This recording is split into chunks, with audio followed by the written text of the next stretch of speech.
Hello everybody and welcome to the stream. I was almost on time, but then I remembered it's not festive at all.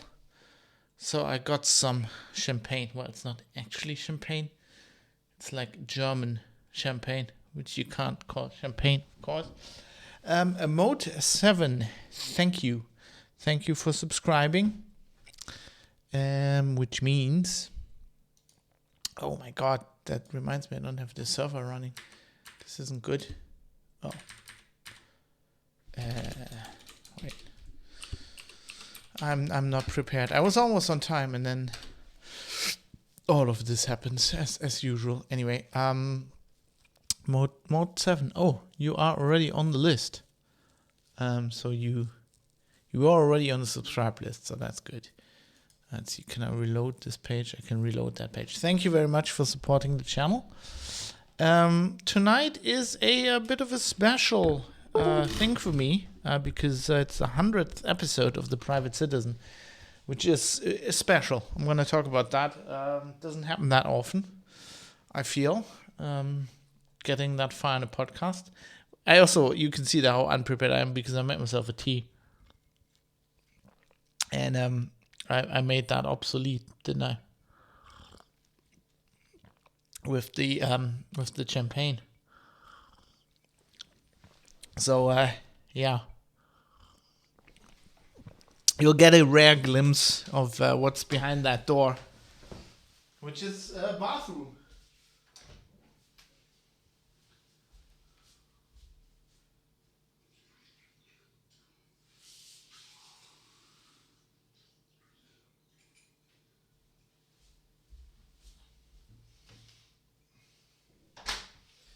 Which is a bathroom, which of course has a sink, which I just used to pour that tea away that I don't need anymore.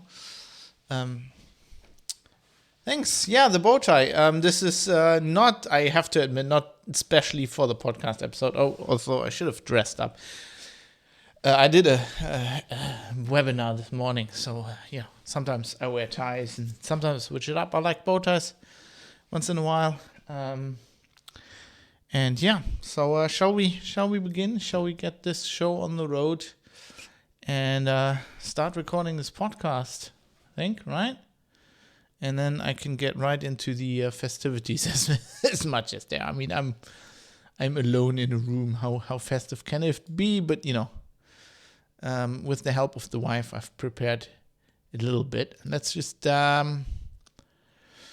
before we do that, make sure it all records. Why is that so low? Oh, it's low on my end. Should be low on your end. Right. Rewind. Hello, 1, 2, 3, testing. Do that. Make sure it all records.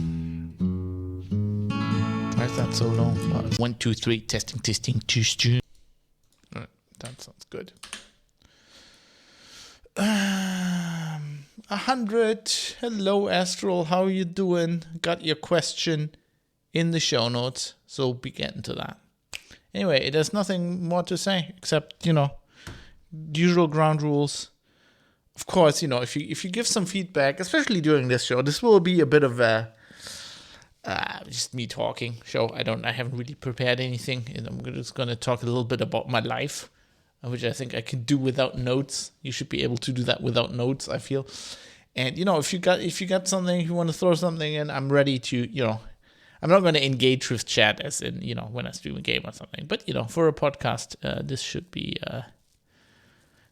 more engagement than usual, just so you know, in case you want to engage with me. Right. I'm going to start doing this now. Here you go. 100th episode. Break a leg.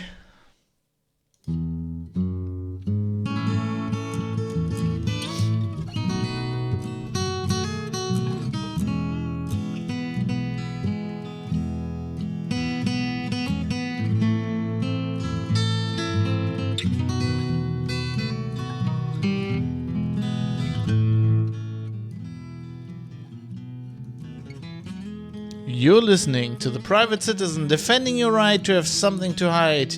This is episode 100. for Tuesday, the 14th of December 2021. Let me tell you a bit about myself. Hello everybody, welcome to the show. My name is Fab, I'm your host for 100 episodes. It's me, you probably know me by now, coming to you live from Düsseldorf. As usually, I'm streaming this live on Twitch as I record it. And it just occurred to me, this being a bit of a special episode, I have to get festive. So I pulled out, I don't often drink champagne, I pulled out champagne, which isn't really champagne. It's what the family vineyard called Spizzicato, which is, oh sorry, that was me hitting the microphone, I'm sorry. Deutscher Perlwein, which is probably gone stale. Well, not entirely. It's been in the fridge for about a year. And I thought it's about time that we celebrate something. You know, there wasn't much to celebrate recently, in case you've noticed. So, cheers everybody. This will be a bit of a special episode. Lean back, relax. This will probably be like story time a little bit. That's just a little bit stale. Story time basically. Me telling you a little bit about my life. And also because this is special. I mean, 100 episodes, you don't often get that. I got fireworks. Is it? Do you call these magic candles? In English? We call them Wunderkerze. In German. So, 100 episodes. Special occasion. If you've been around since episode 1, I hope I'm not setting myself on fire here. Let me congratulate you. If you haven't, welcome. If you turned up for this episode, welcome. I have to indulge myself a little. Sparklers. Oh, you call them sparklers. All right. So obviously Twitch chat's there.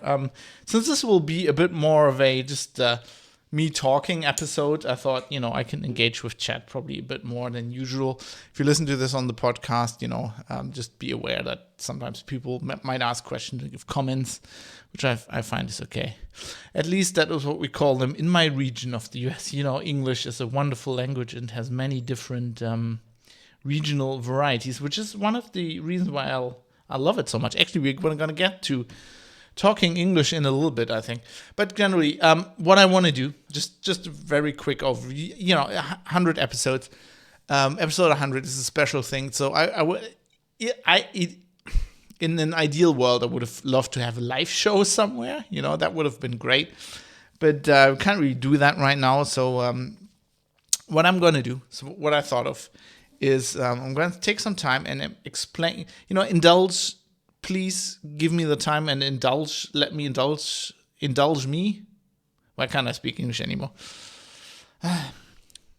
Just let me do my thing. What I'm trying to do here is, give you a little bit of a understanding of where I come from, how I've grown up. Why I often talk about, and we're going to talk about that later as well, because we had some questions that I solicited on the forum, and some of it touches on this. I often talk about journalism and how I believe that objectivity is something to strive for, but you can never get there. So you should be aware of everyone's biases, and certainly you've listened to 100 episodes, 99 episodes of me talking, and you glean some of my life and stuff. Reading between the lines and maybe in offhand comments. But, I want to give you a bit more, a closer look, a closer understanding, so you understand my biases and where I'm coming from. And with that, I'm kind of combining kind of a, get together, just sitting around the fire, maybe a little bit how I would have done a live show experience, in line with the 300th episode of Linux Outlaws, where me and Dan were on stage and everybody was relaxed. We were all sitting in these couches or whatever. And we're just, shooting the shit with people. And that's kind of how I would have done this if I could have done a live show here. But so that's what I'm going to do. It's just sorry, I'm just marveling a little bit that I got to 100 episodes. Very special. It's the second time this I've been able to do this. Obviously, Linux Outlaws, my very first podcast that I did with my friend Dan. We reached 370 episodes, which is unbelievable. But those are the two shows, that one and this one, where I even reached 100. I've never done this. With my podcast, there is CT Uplink, which is the show I co-created and, been on for, I don't know if I did, certainly it reached 100 episodes while I was on it. I probably wasn't on 100 episodes because we rotated. And it's also, I don't really count it because it wasn't really, it was many people were involved. There was a work project. I'm not on there anymore since I left Heise, so it's kind of a different thing. So I'm counting this as the second podcast I made it to 100 episodes with. And also very special, my first solo podcast. I think it's actually, I'm going to get to that later as well. I'm going to talk a little bit about podcasting, but I think it's, it is an achievement to do a podcast on your own, especially one that's this long, and do it for 100 episodes.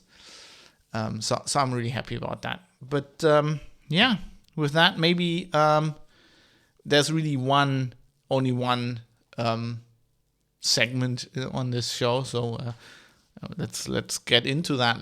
Let's talk about where I'm coming from and where this show came from and all of that.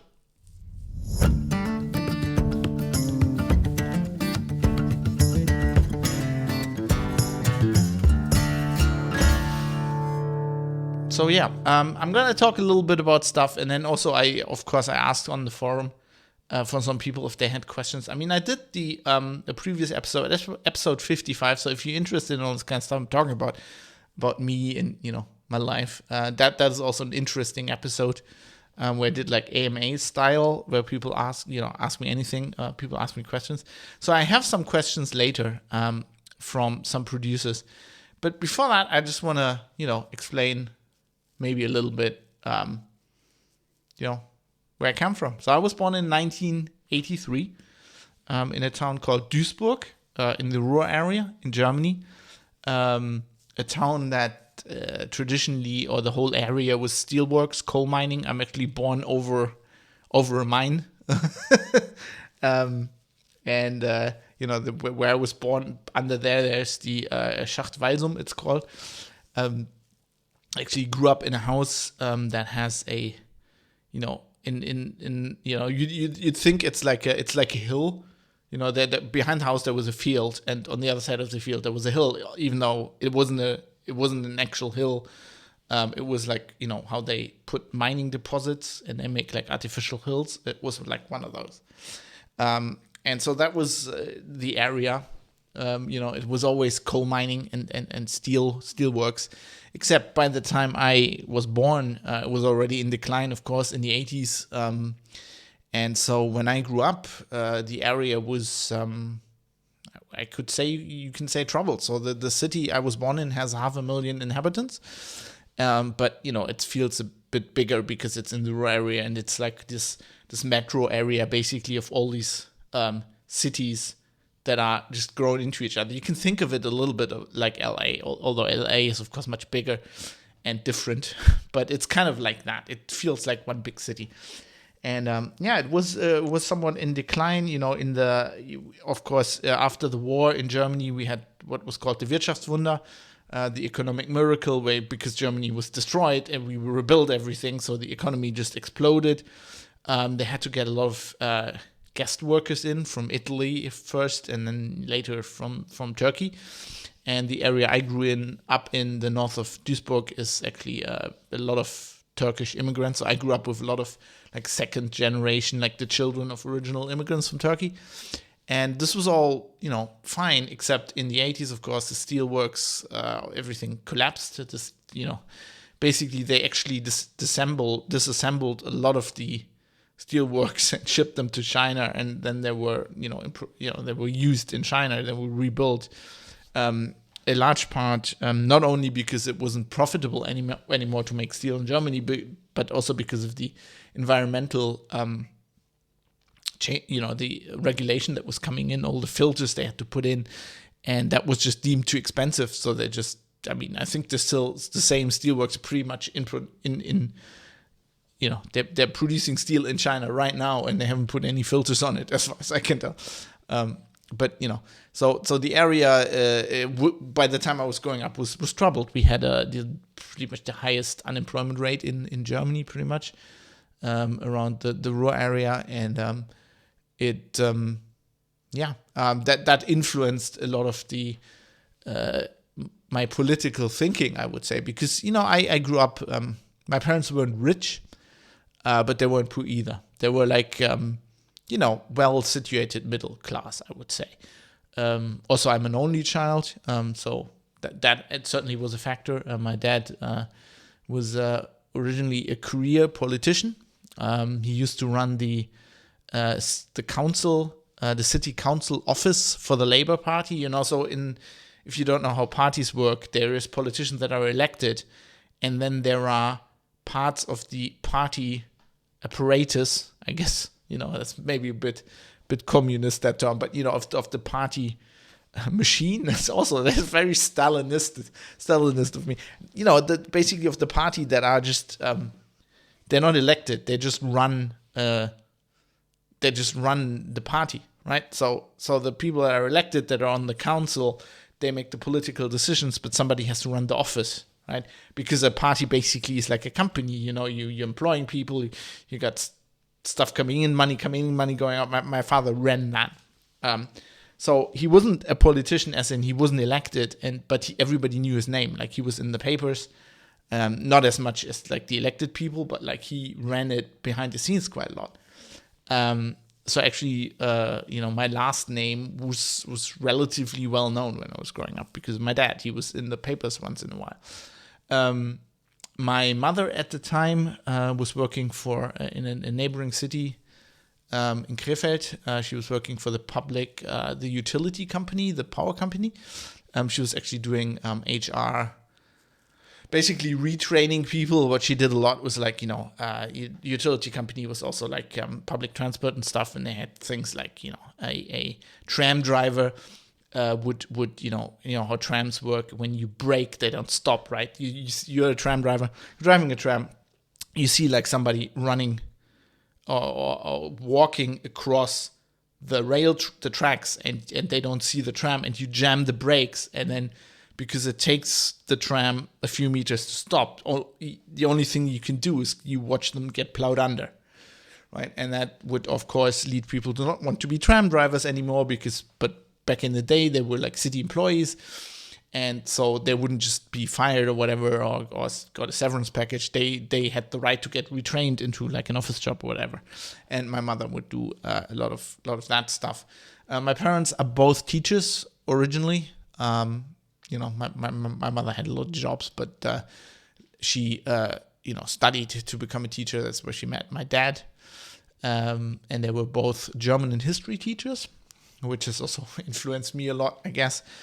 And so that was basically where I was growing up. So I was growing up, so we were a very social democrat household.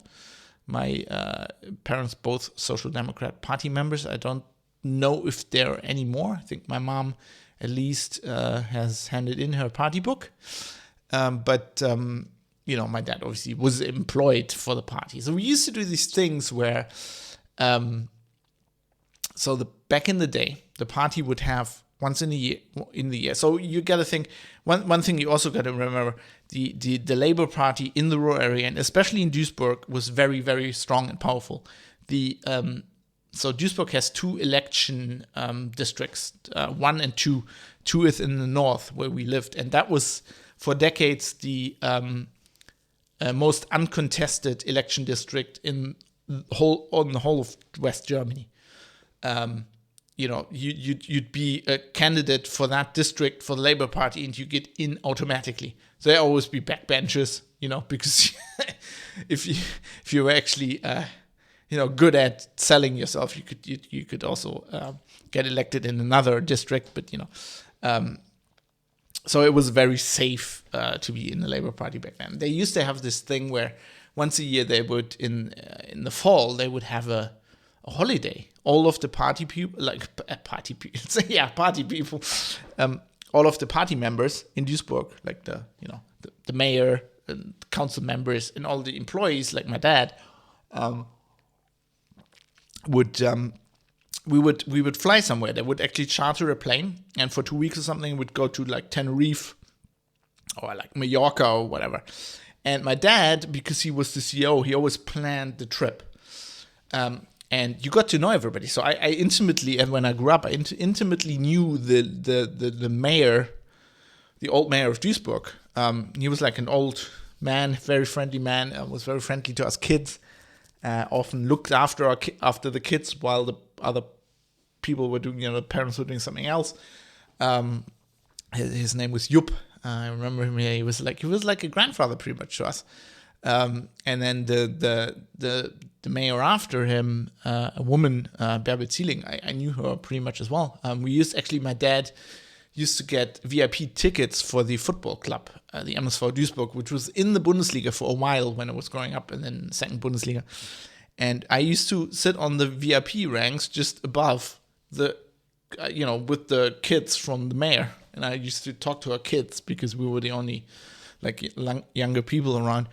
So I kind of knew all these people intimately, but I was never into the party, politics pretty much. But, that's where I grew up. That's why, my parents were very social democrat.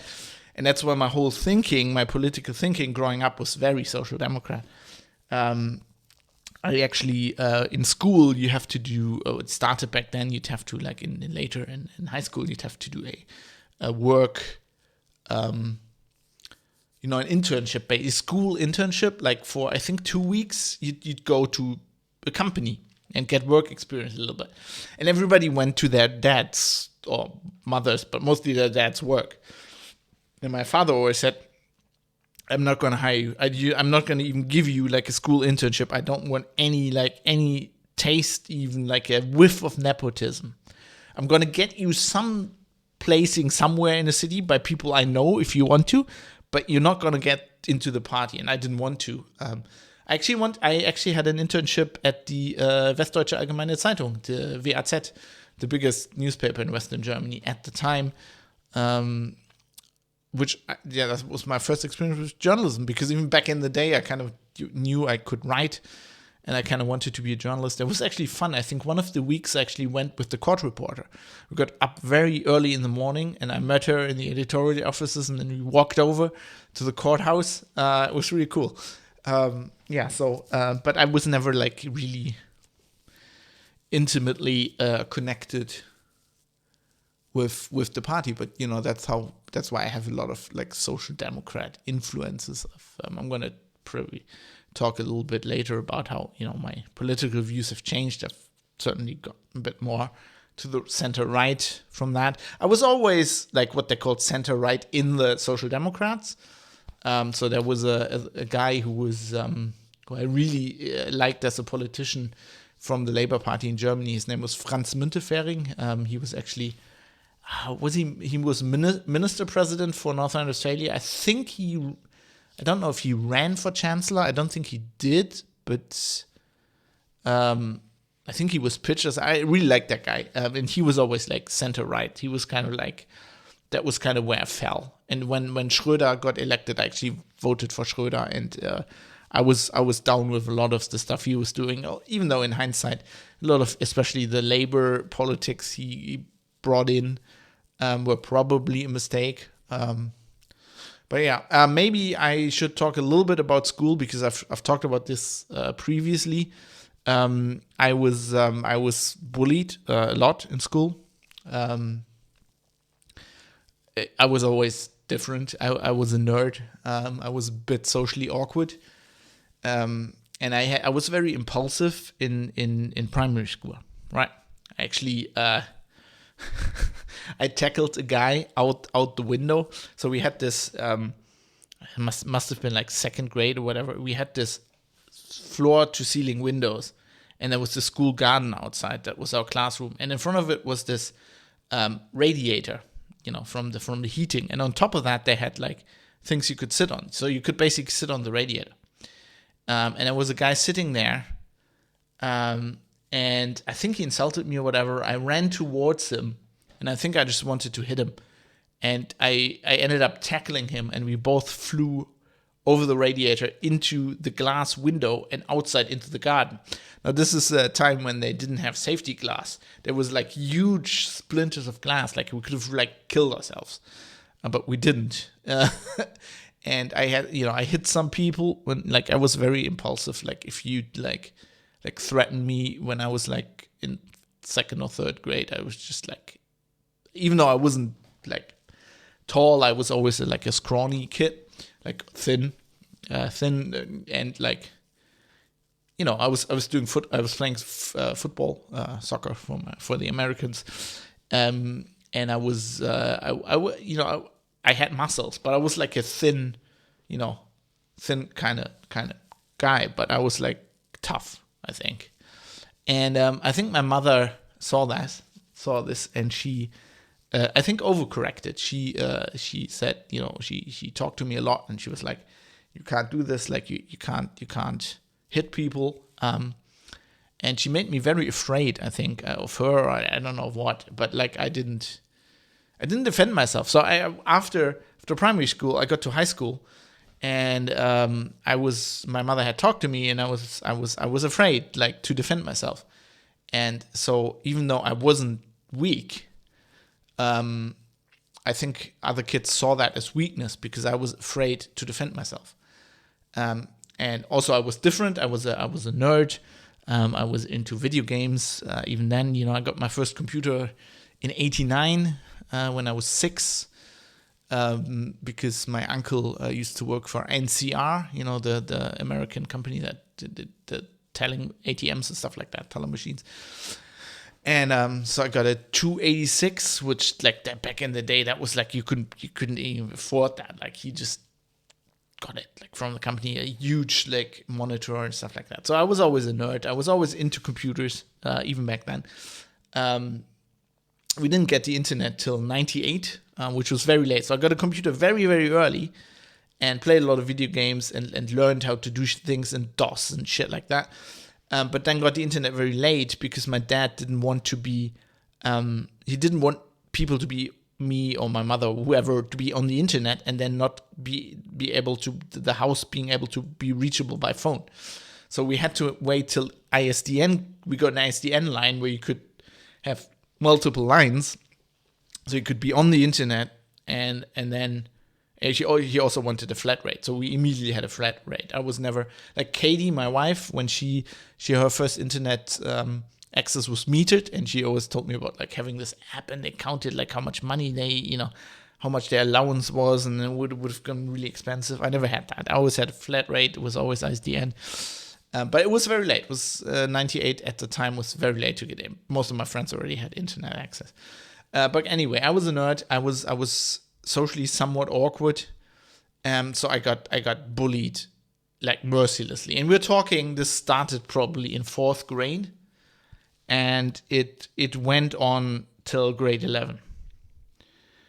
Through changes, but other people coming into class, but like there were some people who bullied me a long time, and in hindsight, it's all very silly because like the main guy was a very scrawny little guy. He was smaller than me and even more scrawny than me, and had my mother not intervened back then and basically made me scared to defend myself, I could have just hit him, like if I could travel back in time, and I mean, it would change my whole life, right? It's like the Star Trek, it's like the temporal displacement thing, whatever they call like that temporal directive. If I go back and change that, it would change my whole life, and it probably wouldn't be good.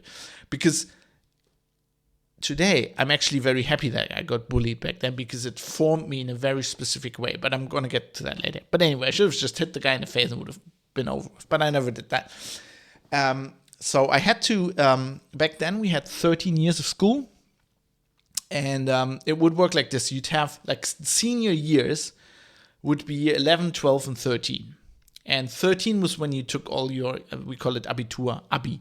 That's when you take your A levels or whatever you call it, right? That's when you take all your tests. And it basically worked like this. Year 11 was a year where they repeated all the stuff you learned in high school up to then. Year 11 was when they started preparing you for the tests. And then year 13, you would take all the tests. So if you were really good, if you were a good student, there was this practice where in year 11 you could, and your parents had enough money, they could send you abroad. And a lot of my friends who did this went to the US. Some went to the UK, some to France, but generally most people went to the US. And my parents were adamant to do this. Well, they asked me if I wanted to, and I did. I wanted to originally, and I wanted to go to Australia because my parents were both working, so I spent a lot of time growing up with my grandma, who's still alive, who's 100 years old, and she's an amazing person. She raised me. I spent probably more time growing up with my grandma than with my parents. Well, that's not fair, but a lot of time. We used to watch a show on German television called The Flying Doctors. Mike Sierra Foxtrot for Victor Charlie Charlie. Still know that shit. So I saw how beautiful Australia was, and I want to go to Australia. So my parents did all this. They paid a lot of money for me to go abroad, and then of course, like 3 months before, I was like, I'm not doing this. I'm not going to Australia for a year to a family. I don't know what the fuck. But then I had to. And they forced me, and that was a good thing. I'm going to get to the year in Australia later. We actually have a question about that. When I came back, so in Australia, I was kind of the star. You're like an exchange student from Germany. Everybody loves you. Even though you're socially awkward, they're like, wow, who's this guy? He's from Germany. And you get questions like, do you ride around on tanks and listen to Rammstein all day? And I was like, yeah, totally. No. So I was special there, and it gave me a lot of confidence. I had very good teachers there. They taught me how to, I'm gonna get to that later. Anyway, I came back and I didn't give a fuck anymore. I literally didn't give a fuck. For the last 2 years in school, there were the same people that bullied me. Like, they couldn't touch me. They tried again, but like I was like, I don't give a fuck. So at the time, I still am, but at the time I was a huge fan of James Bond, and I actually, for those last 2 years, I went to school in a suit. So we don't have school uniforms in Germany, so you can wear whatever you want. Well, back in the day, you couldn't wear track pants. You can now, apparently, which is shocking to me. But, you'd had to just wear normal stuff. So I wore a suit and tie, and everybody thought I was crazy. But I was like, fuck you all. I'm gonna do my thing. I thought it was really cool back in the day. This is why afterwards, when I went to university, I completely reverted, and I for a long time just wore jeans and t-shirts because I had this suit and tie phase was for me when I was kind of like 17, 18, 19. At some point I stopped that at university because that wasn't special there. Like, if you go to university, everybody was like fucking doing whatever they wanted, which I loved about university. But like in school, that was my punk mode. That was like punk, right? Everybody back then was trying to look cool with like leather jackets and fuck. And like, I don't give a fuck. I've got like torn jeans, end of the 90s, beginning of 2000s, we're talking. And I was like, fuck this. I'm going to wear a suit and tie. That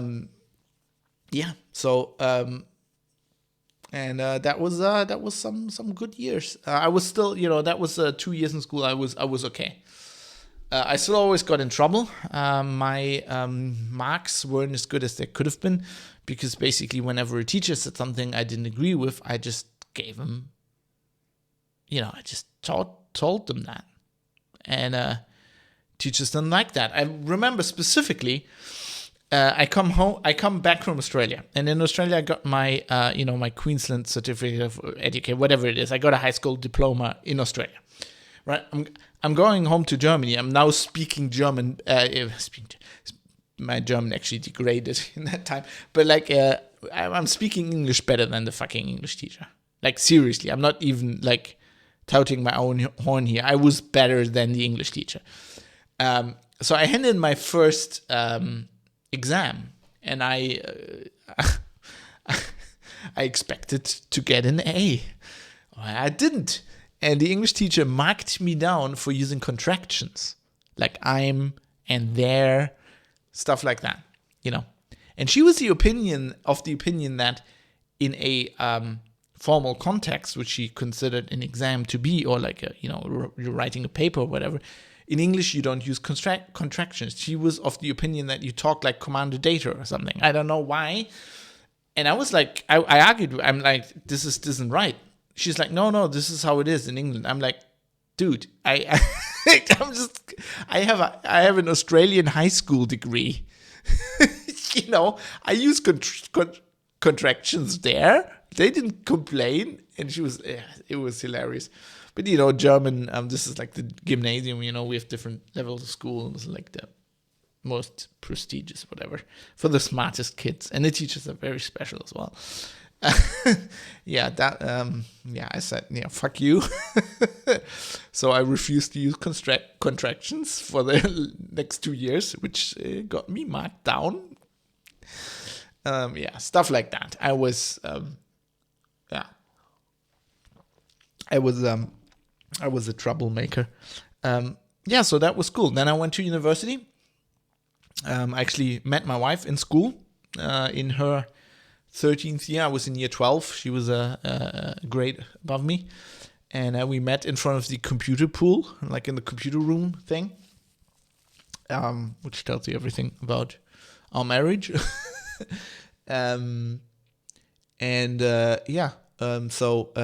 She went to university, and I was still in school. And then she went to Düsseldorf, actually, where I live now, Heinrich-Heine-Universität.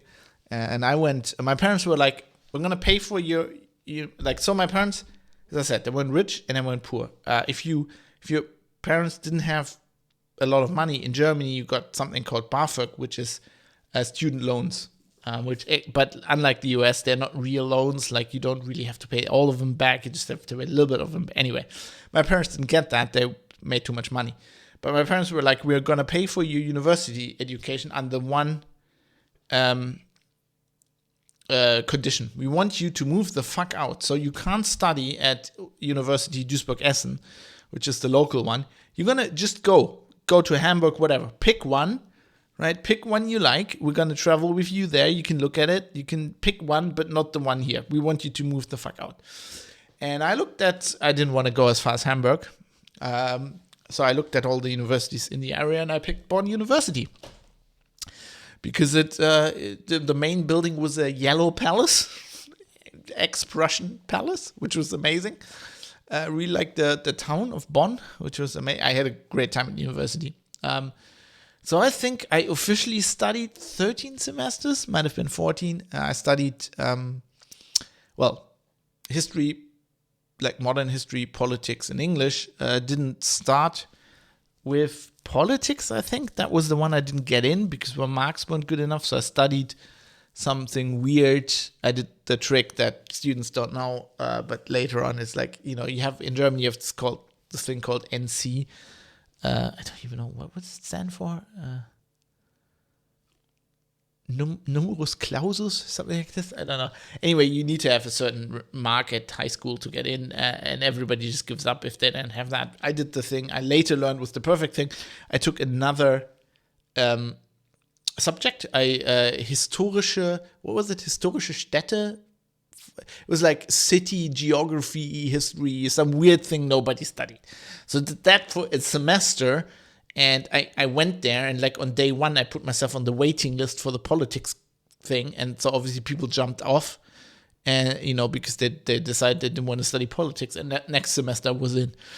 So I studied all that. Back in the day, we didn't have bachelor master. We had something called the Magister, MA. I never completed my MA for several reasons. While I was finishing my degree, they were switching to bachelor master, and so they were winding down all the MA courses, and you had to have these courses to get So basically, I was writing my MA thesis. I actually finished that. I just never handed it in because I never had enough of the courses you have to have, because they wound down some. Then there was some issue with, I did some that they didn't respect, and just at some point I have this problem. This is the thing.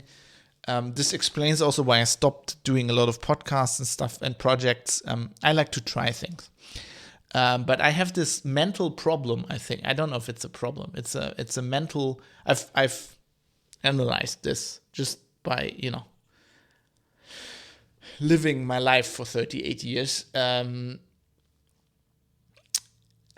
have this mental thing where if I don't, I think I can say by now, I never would have considered myself a disciplined person, but I was talking with my wife about this the other day because of this podcast, because I reached 100 episodes. She says, no wonder you're very disciplined. I was like, I never consider myself disciplined.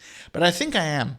I am disciplined in something when I know, even if I don't like the actual task, when I can see where it's getting me. I need to know, I need to understand, I need to have a goal. I need to understand I need to see somehow this is where that will get me. For example, I'm totally shit at math. I gave up in math very early in school because I didn't understand what I needed it for. No teacher could ever tell me what I needed it for. I was like, why the fuck am I doing this when we have computers?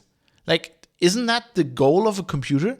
Like, isn't that what the computer should be? So that I don't have to, like, figure out what, like, I don't know,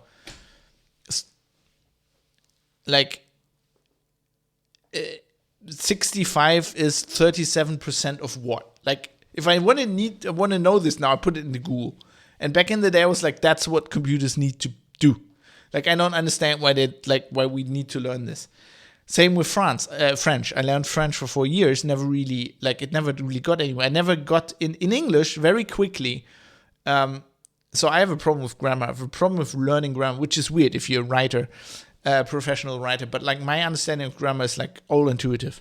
Like I can pretty much in German and in English, I can write a sentence and put for example, the commas where they need to go. But if you ask me why did you put that there, I was like, don't know, feels right. And most of the time it is right. But I don't have I can't learn this. I couldn't learn Latin because I can't learn fucking grammar if there's nobody to speak the language with. And French was the same thing. It just took me too long. There's too much grammar learning involved until you get to a point where you can talk to somebody. In English, it's a very, for me, it was a very easy language to learn because even though your grammar is shit, if you know enough words, you can talk to someone. Like your sentence structure doesn't make any, it doesn't matter really. Like, in English, if you know the words and you jumble them together, you can even take a German sentence and translate it word by word. And I'd say that in English, and you will understand what I'm saying. And with a person on the other end who is willing to understand you and then like correct you a little bit, you can actually learn the language very well. Whereas in France, why do I keep saying France? In French, if you fucking don't know where the adjectives go in the sentence, it's the same with German. The understanding of like the meaning of a sentence is very dependent on where the words are in relation to each other. Like you can have the same words and just like you can have that in English too, but it's different in German. And the same in French. I couldn't learn that language because it took too long. It's too much learning to get to be doing something. Where in English, after the first year, I knew a lot of grammar, but a lot of words, but very little grammar. But I could talk to people. I don't know. I could see where it was going. And if I can't do that, my discipline just goes away. I'm just sitting there. Why am I doing this to me? And the same thing happens with my studies. I was like, why am I doing this? What am I going to do with an MA in history? I always want to be a journalist. Now, in university, there was a lot of friends I had who, people who study history and politics in English. The only, English is different. You might become a translator or something. But, with those other subjects, the only thing you're going to be is either a teacher. I didn't want to do that because even back then I didn't really like kids. Or you become a journalist.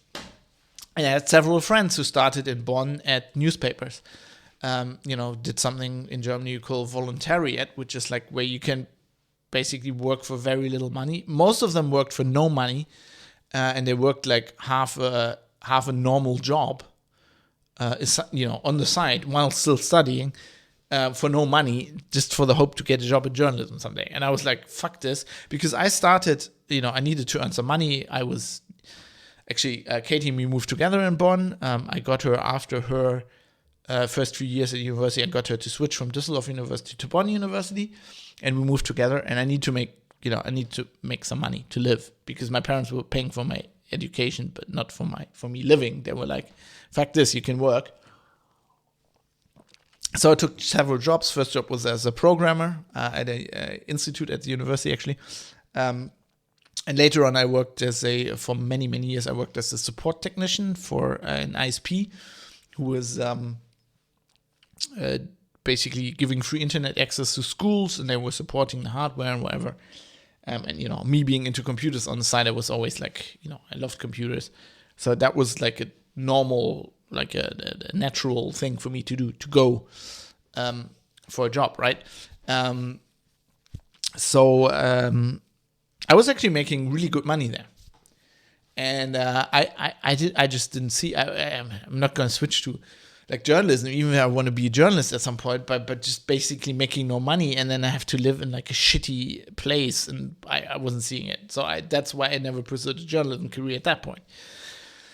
So, and then I was actually kind of finishing my degree, not really though, writing my thesis, playing a lot of video games, when I saw this. I was on Twitter. I mean, I'm doing Linux Outlaws at this time, right? And I'm seeing an ad for a little newsroom in London looking for an editor, and for Linux and open source. And I was like, I could actually apply. I've been doing basically daily news for Linux Outlaws for years now. I was at that time, I was probably as knowledgeable about Linux news as anybody else, because I was looking at it every day. I mean, I spent a lot of time not studying and doing podcasts. Back in the day, I would we would record the show, and then I'd spend about 8 to 16 hours editing it, right? And we would actually cut out little ahs and pauses and shit like that, which is why I'm not doing that now anymore, because nobody got time for that. But back in the day, I used to do that. So I was like, I could apply there. And I researched the company a little bit, and I was like, oh, cool. They're like a UK subsidiary of Heise, which is like the IT tech, which I was reading at the time, as anybody else does who's into computers. In Germany, if you want to see if the internet is up, you go ping heise.de. What in other parts of the world would be ping google.com is in Germany is ping heise.de. And I was like, I would never get hired by Heise. I know now that I just had applied. They had jobs open. They just didn't have people wanting to move to Hanover. But anyway, so I apply on Twitter. I'm going like, yeah, well, apply. And they're like, oh, cool. Yeah, this could work. So we want you to work for a day. And over Skype back in the day, and spend 8 hours, and we'll explain to you how this works, and you'll write a few stories for us. And I was like, okay. I was a bit nervous, but I was like, you can do that. So I did that, and it worked really well. So they came back to me and said, all right. So what we want to do, since you're in Germany, we were actually looking for somebody in London. I was like, I'm happy to move to London, but they're like, it's not really like to be fair to you. They were actually very fair, because they were like, to be fair to us and to you, what we want to do is for you to work for 3 months every day, but do that from home, from Bonn. So actually my first job, if you think about it now, was remote work. This is 2012. And this is, so I started with this in March, 1st of March, 2012.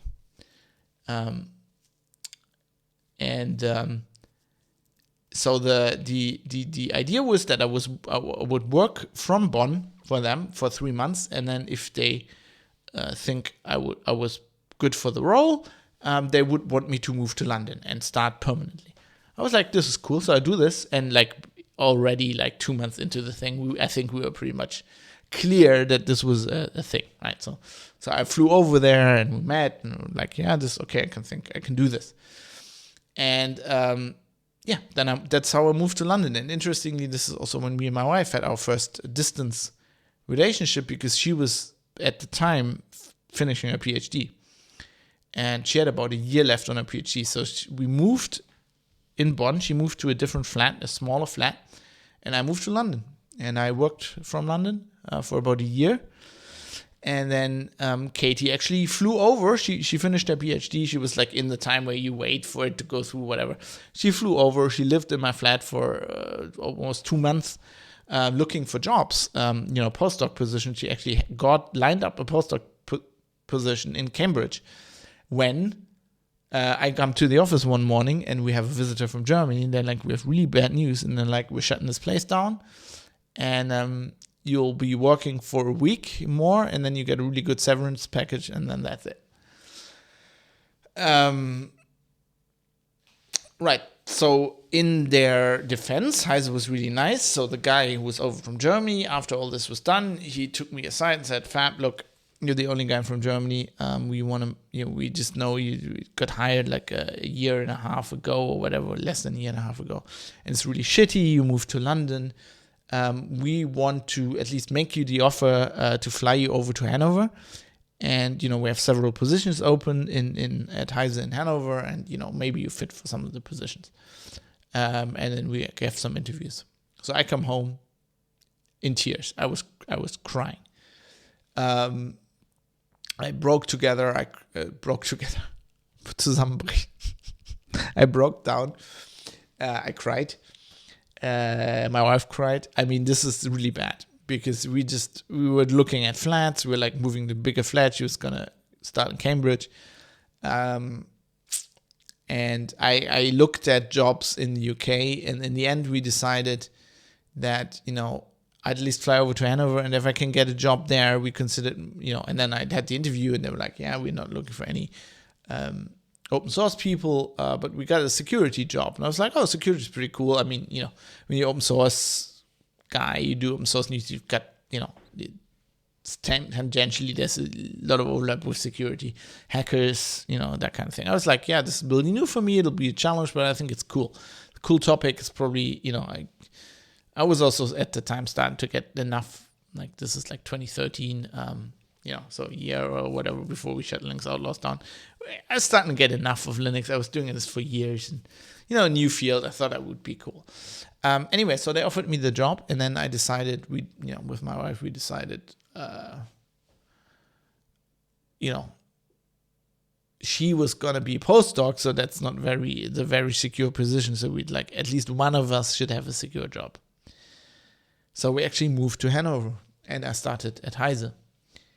And my wife didn't find a job for over a year, and she was miserable. And I understand why, because, we are both, you could say, workaholics. We always say we don't have a job, we have a calling. We live for our work. So one of the reasons why we don't have kids.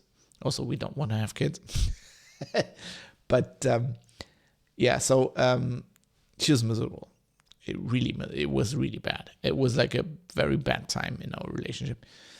And she was applying for jobs. She was looking at jobs. So at some point, there's a job comes along in Hamburg. She's like, oh, it's 150 kilometers away. Like, we can't do this. And I was like, fuck it. Go there, try it. You're gonna go over there. We've proven that our relationship can stand like a distance, relationship like this. So you might as well try. If it isn't something for you, you can always come back. We can see what we're gonna do. I was like, get a flat there. She got a cheap little flat, and it's like, start there. And at first it was horrible, but then she started to be like, really like it, and she really liked Hamburg. So okay, so now she's living in Hamburg, has a job in Hamburg. So I'm going there a lot. Like, I'm at that time, Linux Outlaws picked up again because I had a little free time in the evenings. But then I would ride on the motorcycle over there to Hamburg. I really start to like Hamburg as well. And at some point I decided, fuck this, we can't do this. I can't, we need to live together again. And I decided to move to Hamburg. And that didn't work out well. I had to commute 3 days a week, at least, up to 4. I could kind of do some remote work, but this is pre-pandemic. Heise was abysmal at remote work, which is a joke because it's a tech publishing company. I could do all my work from home. I literally didn't have to go to the office at all, for nothing. I'd send in a text file, right? And they'd print it, and they could actually send me the proofs. They had this thing about you need to see the proofs when they're printed, whatever. I could have, that was I did a lot of online work anyway by that time. But even for CT, it's a day, maximum 2 days every 2 weeks. The magazine comes out every 2 weeks where you need to be there. And I was I can be there. Anyway, I got it sorted for a time where I did 2 days in the office a week. And then people started to complain that I didn't work because I wasn't there. They never told me this directly, but I heard it from my boss. And I talked to my boss. I said, look, this is bullshit. You know how much I work. And I work a lot more on the days where I'm home because I'm not in fucking meetings, and I can actually just, tune out all the people that are not working in the office who are annoying me or distracting me, and I can just fucking work. And he was like, yeah, I know this, but politics and whatever. And so that alone didn't make me quit Heise. That was extremely annoying, but I was actually handling it. I was on the train. I picked, we stopped Linux Outlaws at this time. We're doing other podcasts. I was actually doing Hollywood Outlaws. I was doing a lot of prep work on the train. I was doing work on the train. I was writing whole articles on the train. We always had we could just, didn't really matter when we got to work and when we leave, so we just had to do our hours in the week. So I was very flexible with that anyway. So I kind of made that work. But then, for inter-office politics reasons I don't really have to go into, and they're not that interesting, I also switched jobs and I went to full-time online. And with that came a lot of, I first thought that was better because I fucking hated print deadlines and I hated print. I thought, I never read print magazines really since the 90s. So I was I'm an online guy. I've always been. I'm perfect in this job. But I still had to interface with the print people. And I had I was put in this position where I had a lot of meetings that I had to attend that had nothing to do with what I was doing. And I got put into mailing lists where I got a lot of emails that didn't concern me, but that I had to read because people can't fucking do email subjects, and you have to read everything to figure out if there's something important in there because it kind of sounds important. And then people were like, "You're not writing enough articles." I'm like, or news stories, even though I was still writing more news stories than pretty much anybody else there. I was writing a lot of shit, but it was ridiculous. I'm like, yeah, of course. You signed me up to this fucking email list. Now you're complaining I spent too much time reading emails. I was getting really mad. Also in Germany, you have this thing which is, me being a social democrat and an old union guy like my parents, I kind of understand where it comes from.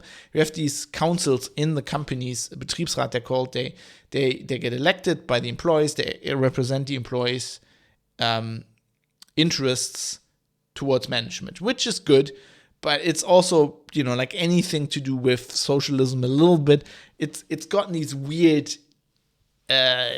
cancerous growths of ideas that meant well back in the 50s, but now don't really work.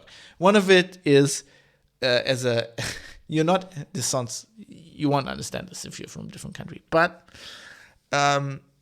so if you're an employer, you can't, in Germany, you're not allowed to figure out how much a single person is working, and you can't discriminate against them. You can't go, we're gonna fire Fab because he isn't working as good as, you can't I don't know. You can kind of figure out, but you can't surveil them or So they were we can't look at how much pages you do for the magazine or how much news articles you write. we don't know this. And I'm like, you know this. It's on the website. I know this. I can just go to heise.de in the search bar, go Fabian Scherschel, right? I can do this. Like, I think there's even more results. There's so many results now that the search doesn't even work. So if you go to Heise, you go to the search bar, you go Fabian Scherschel, right? Gives you 2,037 results. And I don't think that's all of them. And I started writing for heise.de in 2013, end of, I think, October 2013. I mean, there's some stuff I wrote. A lot of this is from, not a lot of it, but some of it is freelancer work afterwards. But yeah, you know, you could figure out how much I write. And they had a fucking database system. I mean, they were planning the magazine in a database, so they knew which pages, like what author wrote. Like, they had this data and they knew. And I knew for a fact that they could read that out. There was a function in the fucking database to read out, to see for every magazine which author wrote how many pages. So I know they knew. I was like, I'm working. I'm working my ass off, and I'm still working more than a lot of the other people there. And still I'm getting complaints that I'm not working enough. I was like, this is ridiculous. I don't want to do this. This is bullshit. So I still remember I was very pissed off with my boss in a meeting, and I was yelling at him, and I was like, this is bullshit. And I was like, he was like, yeah, but Fab, blah, blah, blah. I really like the guy. I still like him. He's a nice guy. I don't think he's a very good, maybe he's, I don't know. He and me weren't very compatible, right? Personally, maybe, but not as a workforce, because I was too much of a troublemaker, probably. Anyway, so he was like, yeah, but Fab, I was like, I walked out of his office. I've understood your position. I think your position is bullshit, and I don't want to talk about this anymore. And I'm also not going to do what you tell me. And I left. So I went to a lunch. So we had this canteen in the office where, you're eating. And I was just venting with a colleague. And I really liked it. I was like blowing off steam. I need to get this off my chest. Like in a few hours, 2-3 hours, I'm going to be okay. It's going to be okay. And I'm going to be able to work with my boss again. But right now I can't. So he did the tactical mistake of actually sitting. He got lunch and sat at our table, and we were like kind of small talking, and then he started topic again. And I fucking exploded. I was like, I left your office not to talk about this. You follow me to lunch. And then I told him like, okay, this is bullshit. You're bullshit. All of these policies are bullshit. I'm working my ass off here and I'm getting punished. The more I work, the more work I get, the more people complain that I'm not working enough. This is bullshit. The only thing you can make this work for me is you give me more home office days. You give me more working from home days. Otherwise, this isn't working. And he responded with, we can't do that. That's, what your employment contract is. I was like, I know people for a fact that negotiated that thing. I named him the people who were like working in the office in Berlin and coming in a day a week. I was like, give me that deal or I'm fucking out of here. I'm going to fucking quit. And he's like, we can't do this. And I said, I'm going to have to look for another job then. And I left. I think I might have even left the office for that. I was like, I'm signing out. They can go fuck themselves. And I went home and I talked to my wife and she's like, you need to quit. I'm like, yeah, but like it's a really secure job. You don't get that in journalism. She's like, you need to quit. This is like, I can see like your blood pressure. I was getting back pains. Like I had blood pressure problems. I was getting migraines. I'd never know what a migraine was before. Like I was like, Jesus Christ, I'm like 35. Why am I getting this? She's like, you're stressed the fuck out. You need to quit. I was like, but like, I don't have another job. Like, it doesn't matter. Okay, so at that point, I decided, we talked about this. I was like, I'm going to sleep over this. We deliberated that for about a week. And I was like, okay, I'm going to quit. She's right, I'm going to quit. And I need to figure out what to do. So I looked for other jobs. I applied for other, working in the office, applying for other jobs on the side. Actually went on holiday for a day. Drove to Berlin, or like took the train to Berlin for that day. I was on holiday for a day. Went to Berlin on that day and worked a day for Golem which is like the main Heise competitor. It's like much smaller, but it's like seen as the other nerd online magazine. And I actually worked for them for a day. They had a job opening. Actually, for I think they were looking for a security guy. But basically, I really liked them. I still like them. I write for them. But like they really wanted me to move to Berlin as well. And they were more flexible with remote work, but not enough. So we decided, well, it kind of works, but it doesn't. I don't want to move to Berlin. And they kind of said we can make it work, but I was like, really, like we were sitting at the table at the end, and we were like, they were probably gonna hire me if I moved to Berlin, but I was like, I'm not gonna move to Berlin. And they were like, I can kind of make it work. And I was like, I can see it in your face. You really want somebody in Berlin. And we're like, okay, we're gonna leave this in a professional manner, and I'm just not gonna like take that job. And I was like, my plan B is to become a freelancer, and we can work something out. I can write for you. And they were like, yeah, that works too. That's what I did. I then decided I applied for some more jobs. Well, didn't really. I applied for some, but then really like one I got in an interview, but I decided it wasn't for me. All journalism things. And then I decided, no, I really don't want to do this. It's going to be more bullshit. And then I decided to become freelancer. And I gave Heise ample warning. Like I had 3 months. I had to end a notice. I did this months before I had to. Like I quit. I quit at the end of December, end of 31st of December, 2018. And I think I told them at the beginning of August. Actually, that was one of the best days as an employee. I just literally, Johnny Paycheck, whatever it is, you can take this job and shove it. I walked into my boss's office. I scheduled a meeting. I said, you better sit down. And I saw his eyes getting wide. I said, you better sit down.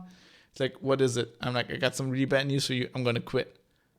He's like, what the? And I was like, don't you remember like months ago when I said I'm gonna have to look for another job? And he was like, yeah, but I thought you just said this. I was like, okay, I'm gonna give you a free management tip, even though I don't know anything about management. If your employees threaten something like this, just act on the assumption that it's serious. I was like, no, you should know me. If I don't say something like this, just like that, I mean it. So yeah, I quit. And best decision of my professional career.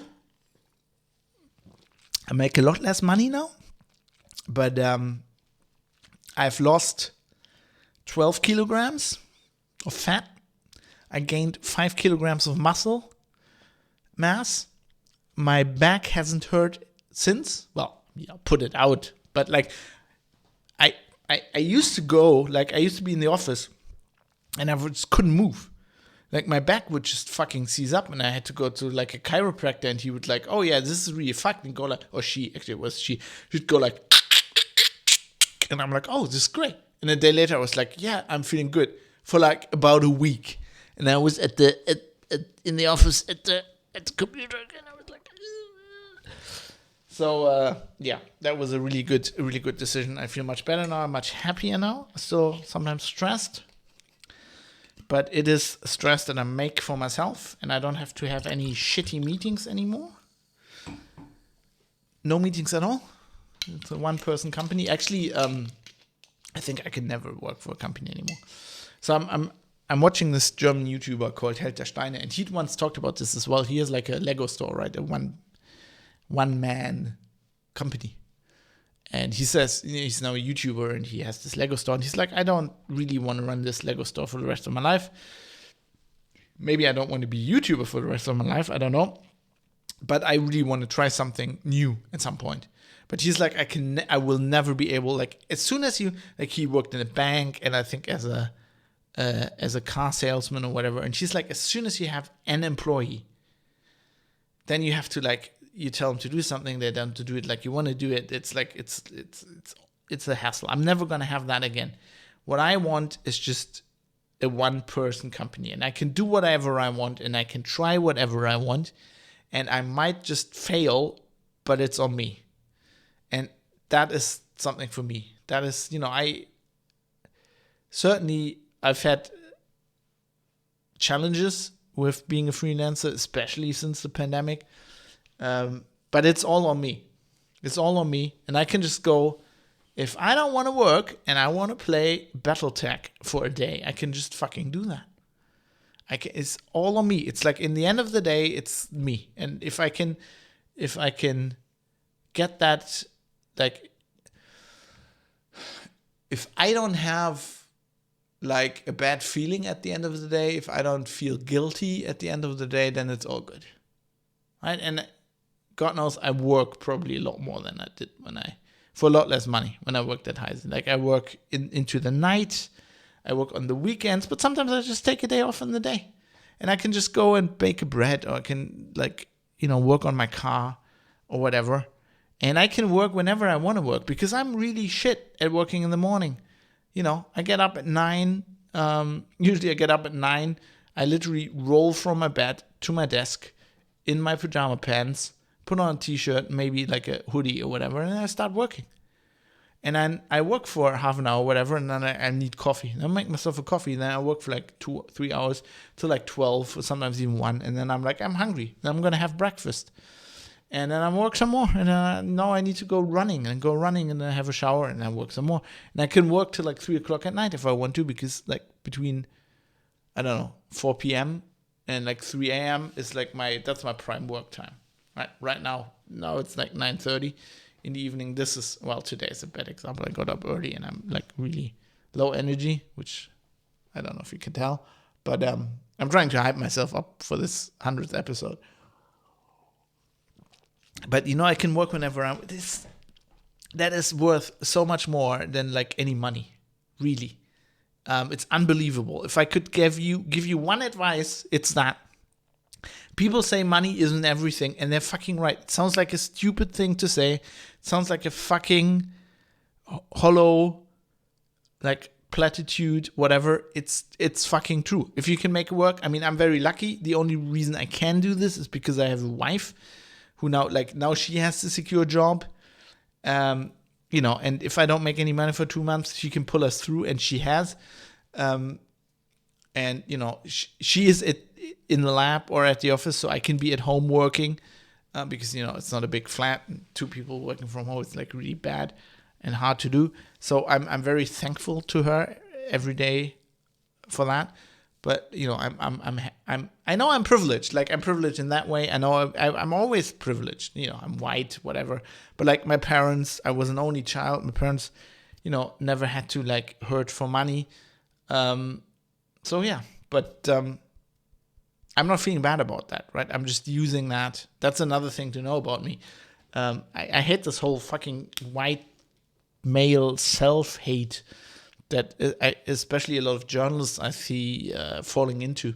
Because, yeah, I'm privileged, right? But, anybody is more privileged than anybody else, right? I'm probably more privileged than 90% of people growing up on the continent of Africa. But, there are some people who grow up in Nigeria who are more privileged than some people who are growing up in the Congo, whatever. You're always more privileged than the other person, unless you aren't. In which case, you don't have that problem and you're fighting for survival and you're not even thinking about this kind of shit. But like that to me is just like a dumb thing. Like, what I'm trying to do, especially as a journalist, that's one of my biases, and I'm trying to see that, right? I know that I'm more lucky than a lot of other people. And I let that flow into my decisions and into my writing, right? That's when I look at the world and I have opinions and I have biases, I know that that's where they're coming from. And I'm trying to judge everything based on that. But I'm not letting it stop me. Like, I'm not letting it guilt me into, something. Because I think that's like stupid as well. Like, it's not like, if you're privileged, you're going, and I'm not that privileged. My parents weren't rich. There's a lot of people who are rich, right? So there's a lot of people much more privileged than me in Germany. But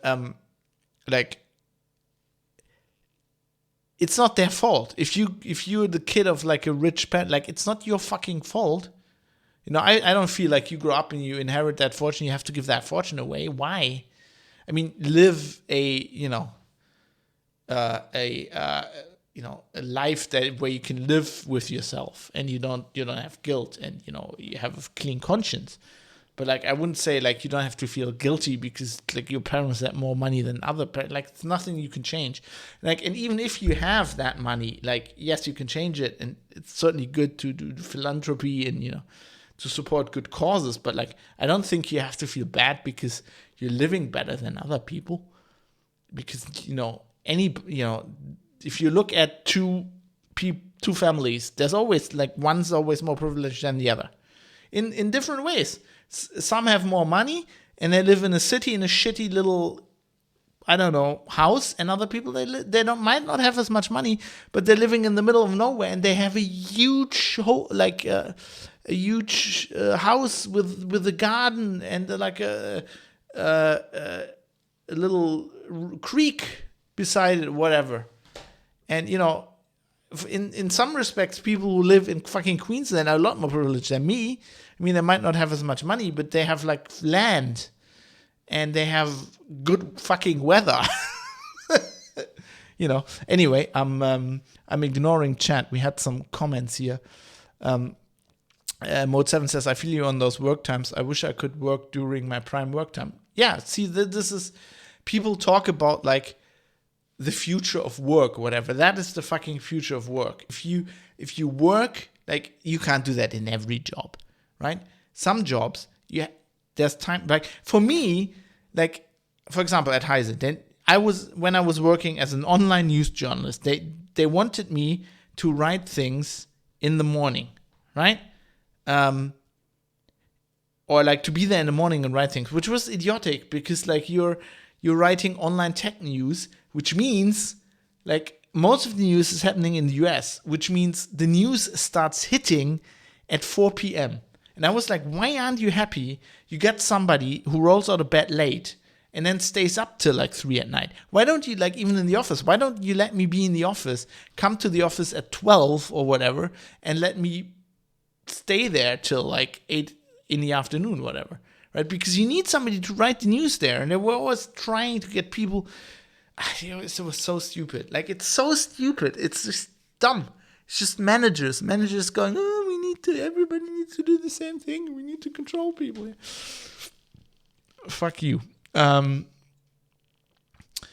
we have Ems6, who hasn't been in chat before, I think. Hello, welcome to the show. Saying, so true, less is sometimes much more. Yeah, I mean, it sounds like it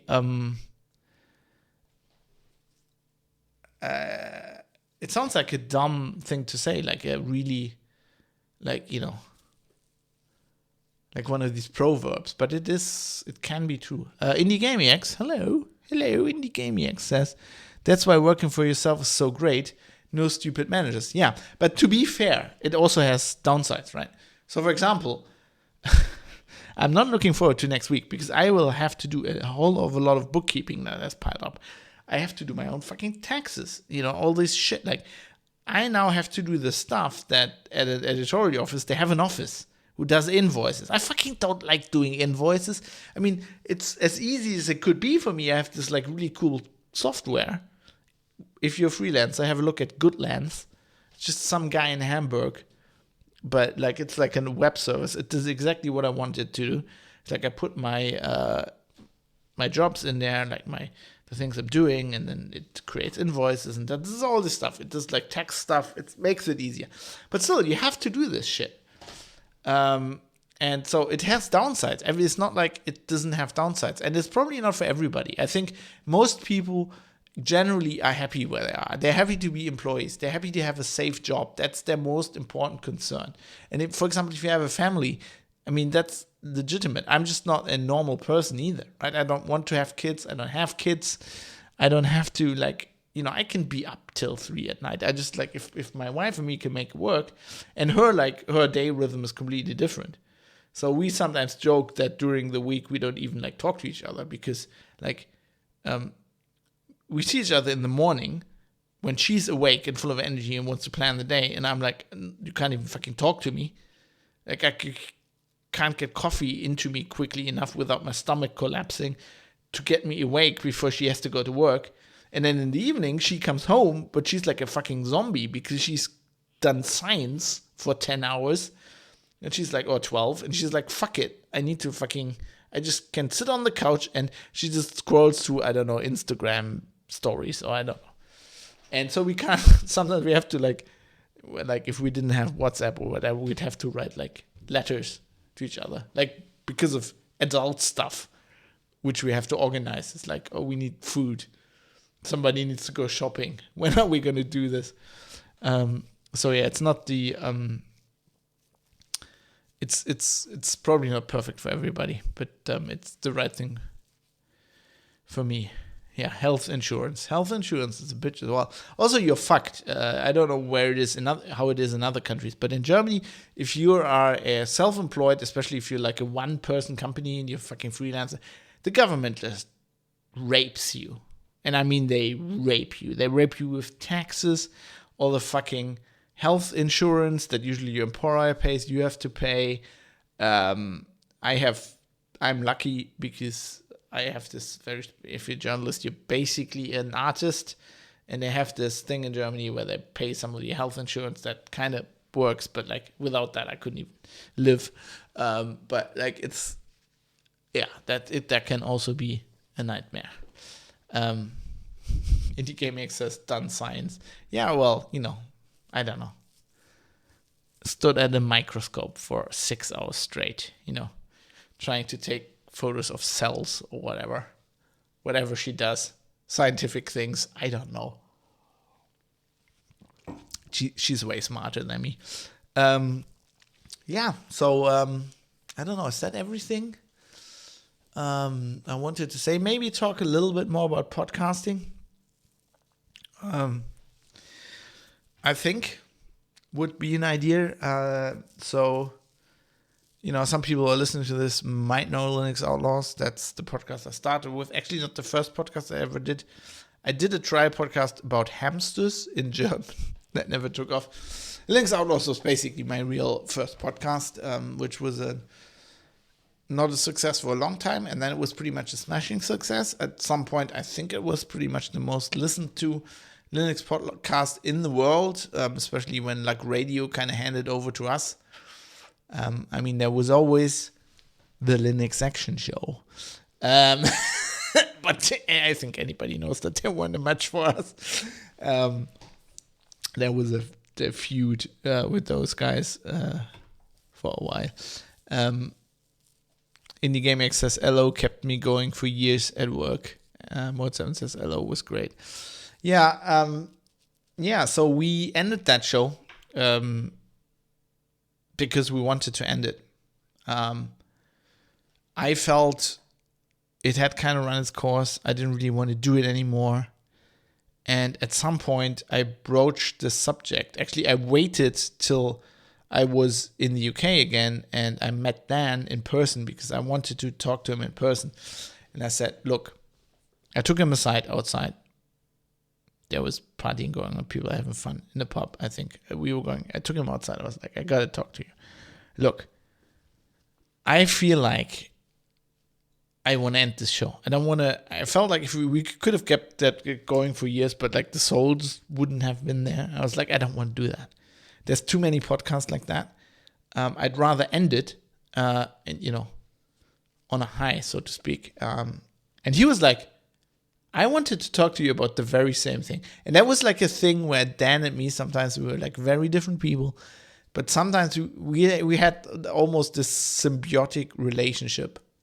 Like when you do a podcast for so long, and we would do it over like Skype at the beginning with pretty heavy delay, I knew when he was going to talk. Like I knew the show worked so well, even though I had to cut out a lot of things. But like, I've never had that with another person since, that I could like talk to him over a relatively high delay, like VoIP line. And I'd know when to stop, and I'd know when he was getting annoyed about my rant. Sometimes I ignored that, but I generally knew. Dan was great too. I wonder how he's getting on. I think he's getting on great. I mean, Dan has had some serious health issues, but he has a new podcast, doesn't he? Oh God, I wanted to mention this on the show a long time ago. So if you go to danlynch.org,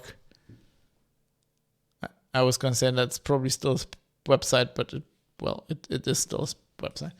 Well, he's got Tales of the Unattested, but didn't he? I think he has got a music show as well. I'm going to research this.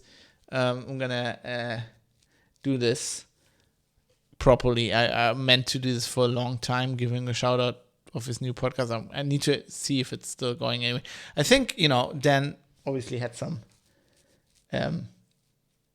medical issues along the way, but it's one of the things I'm actually going to talk about a little bit later, because we have a question about that. It's just how we don't really talk about to each other anymore, but that just is not because something happened. It's just, I don't know. You meet somebody over the internet, and then your social networks diverge, and you don't do a podcast anymore, and all of a sudden you're not. Then there are no hurt feelings between us. But anyway, after LO, I took a break, a year. That was very good. Year of no podcasting felt really great, and then I was hankering. I was like an addict. I was like, there's something missing in my life. And that's I tried a few other projects, and they, aside from Geek News Radio, which was the next thing, nothing else really stuck. Including Radio Nowhere, which is my solo show before this one, didn't really pan out the way I wanted it to. And I'm a guy, you might know this about me if you've been following me for a while, I like to throw things at the wall and see what sticks. And a lot of these projects I won't follow through with because I forget about them, I don't have time. But I generally figure out, I'll try a lot of things because I'm curious about many things. And I try these, and then I will see which one I'm passionate about, and I'll stick with it. Like the Private Citizen, obviously. But yeah, Geek News Radio was originally, Dan was going to be on it, but then he got medical issues. It was supposed to be a panel show, kind of like Twit, where you'd have where it'd be 5 or 6 of us, maybe, and then we could rotate around, and other people would host it this week or that week or that fortnight. And that never worked out. It ended to be, I learned something there. And it's a big reason why I am doing a solo show now. Indie Gaming says GNR was also great. It was also great, but so I have learned something. And this probably doesn't only apply to podcasts, but I'm going to keep it at podcasts, and it may teach you something if you want to do a podcast, especially with other people. If you do a podcast, there's always one person that's a driving force. And I was that. I think Dan would agree. I was that with Linux Outlaws as well. But Dan was the best podcast partner I ever had, for the simple reason that I was the driving force. I would say we're going to record a show every Wednesday or whatever. I don't know what it actually was with LO for a long time. Kind of forgot. Let's say Wednesday. And he would turn up. Right? And we'd decide, I do this. He'd try a new distro every week or whatever. And he'd do that. And he'd turn up. And he'd be there. And we'd do the show. And that was it. And, he had his... And we actually wouldn't talk a lot between the shows, just to, preserve stuff we could talk about. But he would turn up and do this. But there's still a driving force. There's still a guy who says, we're going to do this every Wednesday. That was me. And you have that with every show. I was that with GNR as well. And I was trying, for the lifetime of GNR, I was trying to get it to a show where multiple people had a stake in it. And it would be... we had that with Uplink, because it was a effort of several people, and so you'd have a thing where I just can't do the show this week. I don't know, I've got too much other work, and then somebody would go, jump in and say, okay, I'm going to do this. I'm going to host this week, And that's how I wanted GNR to go. It never happened. I'm not saying that was the other people's fault. It might have been just my, for lack of a better term, management style, which is probably horrible, because this is why I've learned that I need to be a one-person company. I need to fucking run the website myself, do it myself, and want to, like, throughout my podcasting career, if you want to say that, and I've been doing podcasts since, if you count LO, 2007, if you count the first aborted podcast, 2006. I've been, I don't know, I want to do something and I want to do that way. And for that whole time, I got people coming up to me saying, you're obviously struggling, you're not managing to, like, you know, you're saying you're struggling. Can I help you edit the show? And I can't do that. If I'm editing the show, I want to edit it. I don't want somebody else to do it. Then I have to listen to it. And then I have to, like, figure out what they're doing that I don't want them to do. And then I have to get it changed. And at that point, it's more work than me actually editing it. There's people, can I run the website? Yeah, you can run the website, but then I have to check it. And then because I'm probably a bad boss. I don't know. I can't delegate. I don't know what it is. I'm shit at that. So I wouldn't be a good boss. So there was a time when, you know, an alternative history would have been, Fab could have gone in Heise and maybe had a career there and become, you know, a senior editor, like, you know, friends of mine in the company have done, and then maybe at some point become editor-in-chief. But that would mean I would become a manager and I would become a boss and I would have to lead people. And I think I'm not good at that. I'm not good at that, I think. And so I'm somebody who tends to pull all the work to themselves. And that ends up, even if you don't want it, to put you in that position where you're the driving force. You're the one telling everybody to turn up. When are we going to do the next show? When are we going to record it? What topic are we going to talk about? And I just got fucking fed up. Like on GNR, I just got fed up. I just couldn't do it anymore. I was like, I tried to build a show here where I don't have to do that every 2 weeks, but I now have to do it every 2 weeks. I fucking can't. And then somebody doesn't turn up for some reason. I mean, there's a good reason. I mean, we're not making money, right? I can't really go, you're my employee, you have to be here on Wednesday. That makes it even harder. That makes it even more stressful in some regard. And that's why I went, okay, next project, I'm going to do a solo show. And I tried with Radio Norway. It didn't go in the right direction. I didn't really like the title in the end. I was like, I'm going to stop this. I'm going to restart it. And that's when The Private Citizen was born. And I think I've now found a formula where that works. And it's weird because it's more work than if you would do it with two people. Because, I mean, the recording's more work because you have to talk for like an hour or two or whatever, hour and a half now. 3 hours, 4 hours, I don't know. Sometimes, okay, I do shows with Mike and that's easier. But like, I've at least cut down the editing, so I don't have to do any editing. I'm just do a live to tape pretty much, and that's it. So that worked really well for me, and I'll get the show out in about an hour once I stop recording. You know, I've got it all streamlined. I got a program. I'm using Hindenburg, which is a professional podcasting tool that, you know, program that records and does all this shit. I've streamlined the workflow. And even though it's more work doing the show on your own, it's also less work. Because you have to do all the work. But the things you don't have to do is send emails, coordinate with people. And I do this sometimes now when I get guests on and get Mike on. But that's also why I don't do that so often. Because you have to fucking manage these fucking people. Like, I'm not saying, you know. I don't, Mike, if you're listening, I appreciate very much that you're on the show. I don't mean it that way. But like, literally, you have to fucking... And that's just, I'm not born for that. It just drives me insane. Like, I don't, even if these people are really nice and I'm not paying them, so like, I'm in their debt anyway. But I'm like, I can't fucking, like, by the virtue of the fact that they're not me, right? They're different people. They're doing things differently. And that sometimes drives me insane. So I think I've learned at 38 years, I've learned something about myself. I've learned that I work best alone. There's this thing where, like, you know, you need to be a team player to be in a company. You know, being a team player is so important. Well, maybe I'm not a fucking team player. Maybe this is why I'm not in your fucking company, and this is why I'm running my own thing. And I think, and maybe I'm good. I'm good. That's good. That's me. I'm zen about that. That's how I can work. And if I can, maybe I figured that out about myself, and now I'm more powerful because now I know that. And that's why I'm very happy doing this show. Because,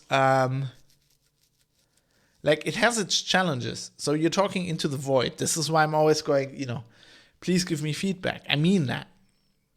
Because I don't have Dan on the show who goes, Fab, you're full of shit on this. You're an idiot. And often he was right. So I don't have that. So I need you to do that. So you need to do some heavy lifting on this show. But aside from that, I'm much more happy because I can do this show whenever I want. And if I can't do it on Wednesday, and I have to reschedule with somebody, I'll just do it on Tuesday, like today. And if I want to record if I think I need to record 3 episodes in a week, then I can do that. And I don't have to work around somebody else's schedule, which is hard. If you're not paying them, you can't order them to be there.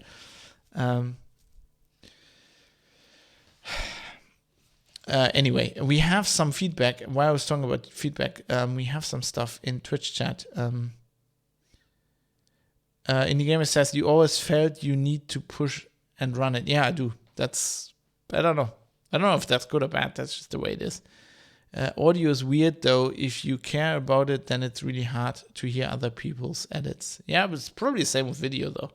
It's the same with writing. It's probably going to be hard if somebody edits my book. It's going to be hard for me. It's hard to find someone who has the same focus as yourself, though. Yeah, no, but focus as in from a topic perspective is, you want somebody who's different. Especially on the show, also with GNR worked, GNR also worked like that, but LO specifically worked because Dan and we were very different. A very different way of talking, very different way of seeing things. That is how you want a show. You don't want 2 people who just agree on everything. Mod7 says, you like The Mandalorian. Maybe you have to watch that show. Actually, I have to do a review on Apple. So maybe I can watch it. I'll have to get an account there. Also, Indie Gaming says, Fab, you're full of crap. Probably am. Focus as in drive. Yeah, maybe. Maybe that's it. I always assumed if you decide, okay, we're going to do this podcast, then that's your focus. But, people have different things going on in their lives. And I guess it's understandable.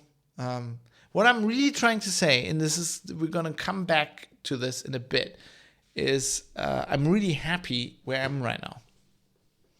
For some weird reason, I found a place in my life where this kind of works.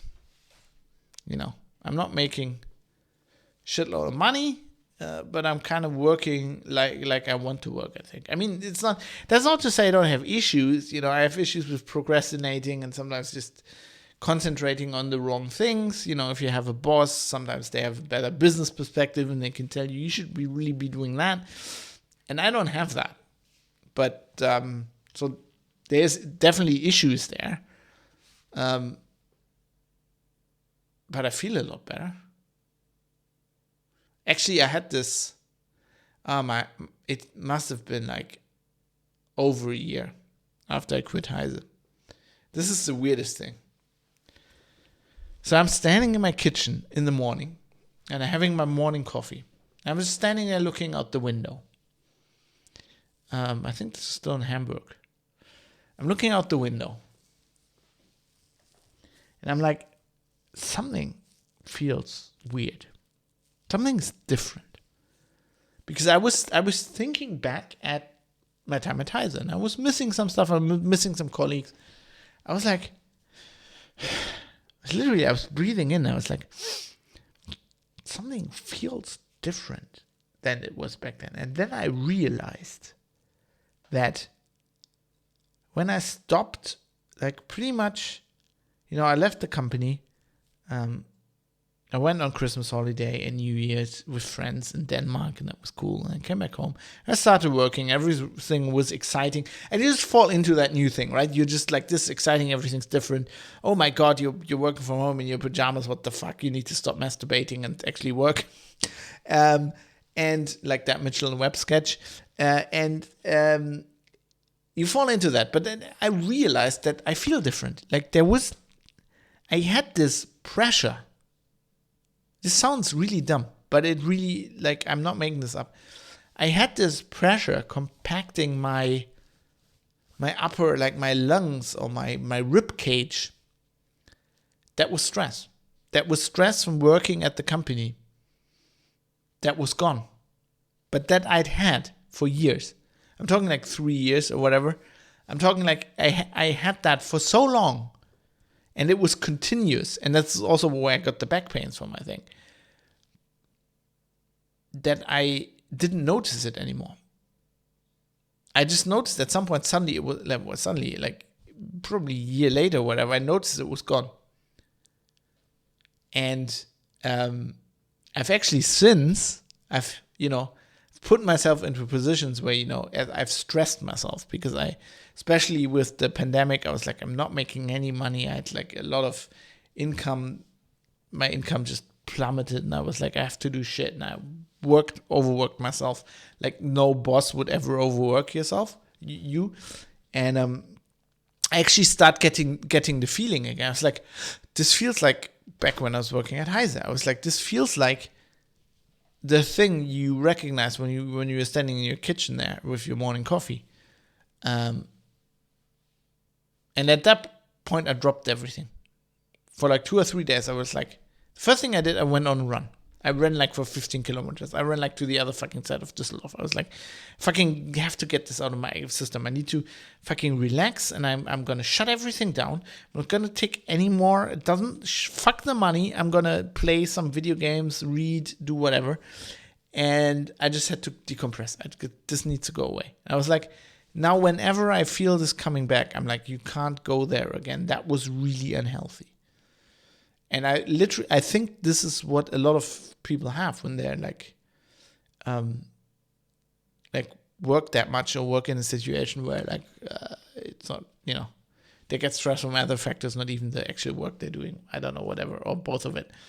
And I think that's how you get like cardiovascular disease and you get really sick. And I think people die from that.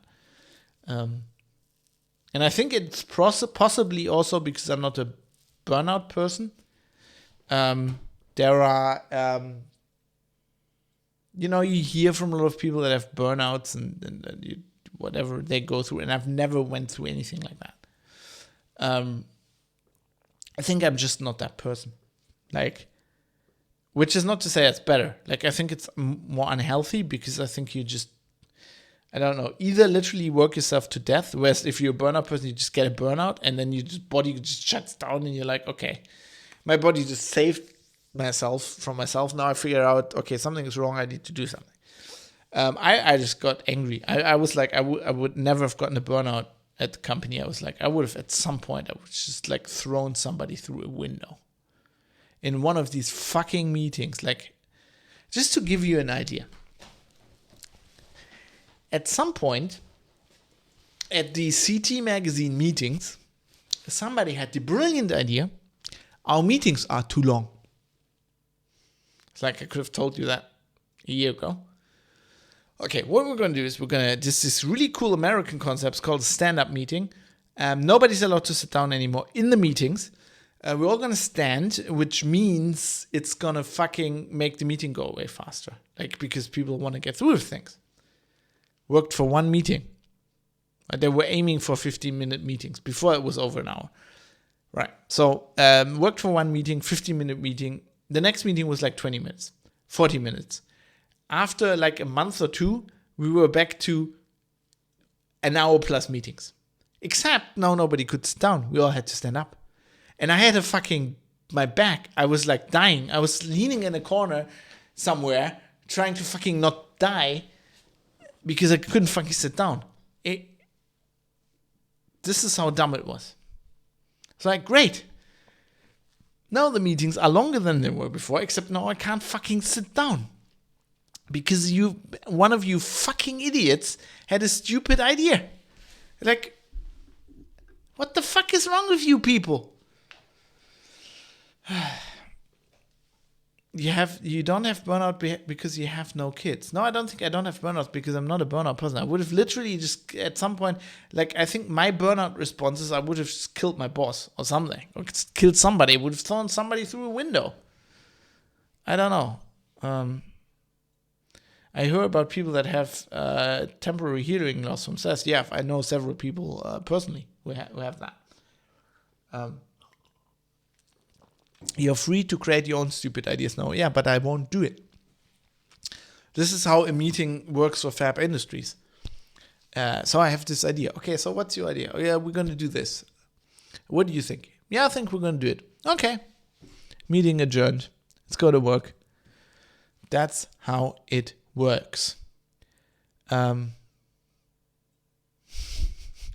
Gaming says, let's get on with the motorbike and camper podcast show. Do you want me to talk about the motorbike, or shall we create another podcast? It's not like I'm not up for that. But anyway, I think that's probably enough talking about all of these topics. I think it's now been almost 2 hours, or an hour 40.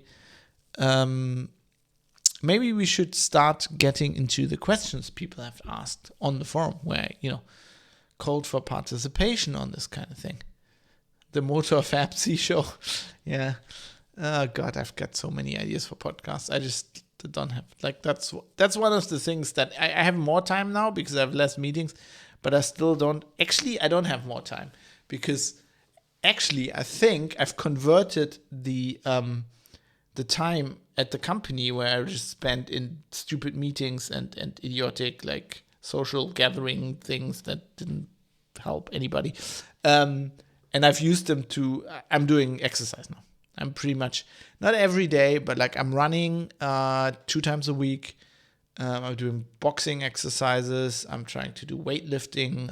So I'm trying to exercise maybe 5 times a week, and it's done wonders for my body. So that's what I use that time now for. So really don't, realistically, I have an unedited podcast with Jonathan that I haven't worked on for a month now. I need to fucking do that. There's always things to do. Anyway, let's talk about the things. Let's answer some questions people have asked.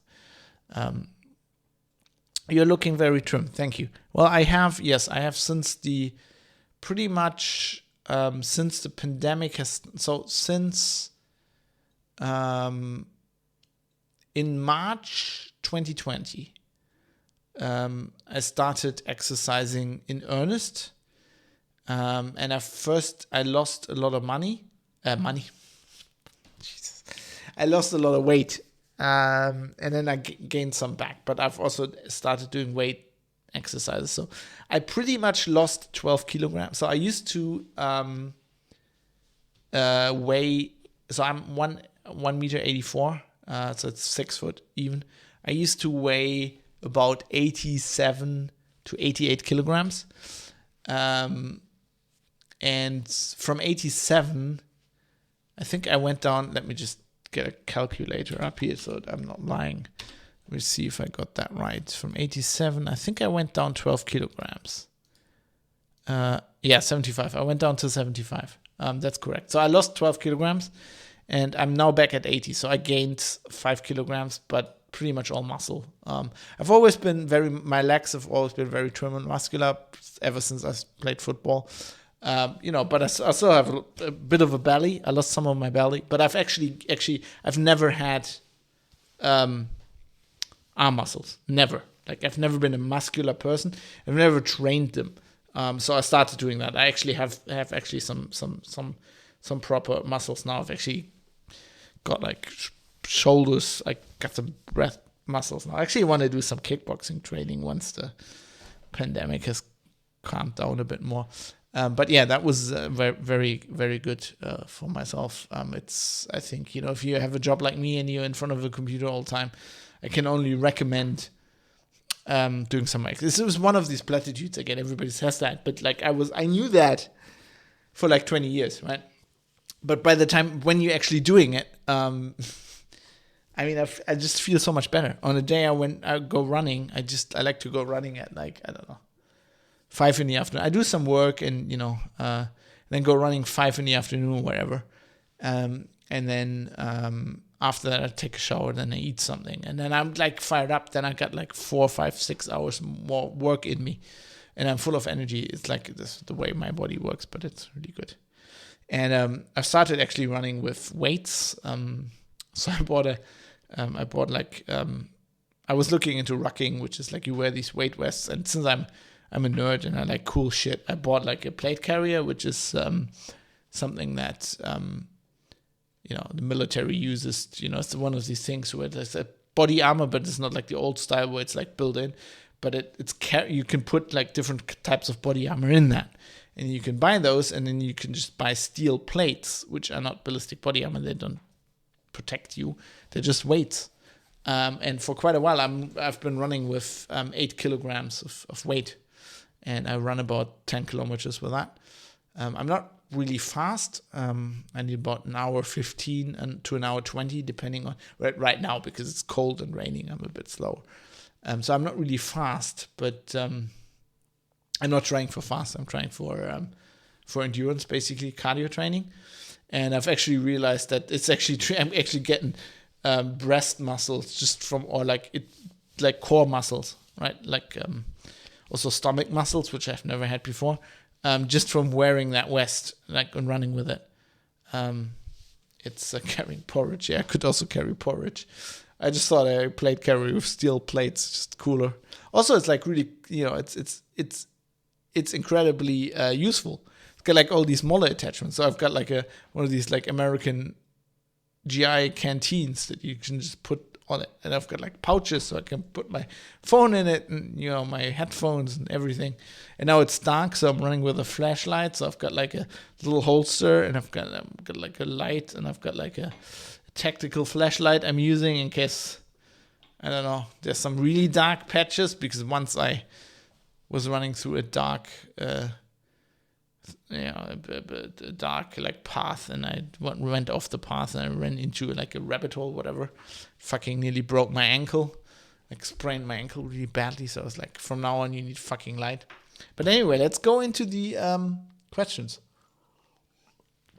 We got Evgeny Kuznetsov, a longtime producer of the show, a very valued contributor, goes by Necros on the forum. He asks, you have been criticizing fellow journalists for sloppiness in their jobs, rightfully so. I also remember you complaining about the lack of professionalism in general that you experience in everyday life. I've also been noticing the lack of professionalism and sloppiness in people I contact in my everyday life, from bartenders to members of parliament and everywhere in between. Do you think this marks the beginning of demise of... It's a heavy one in the beginning already.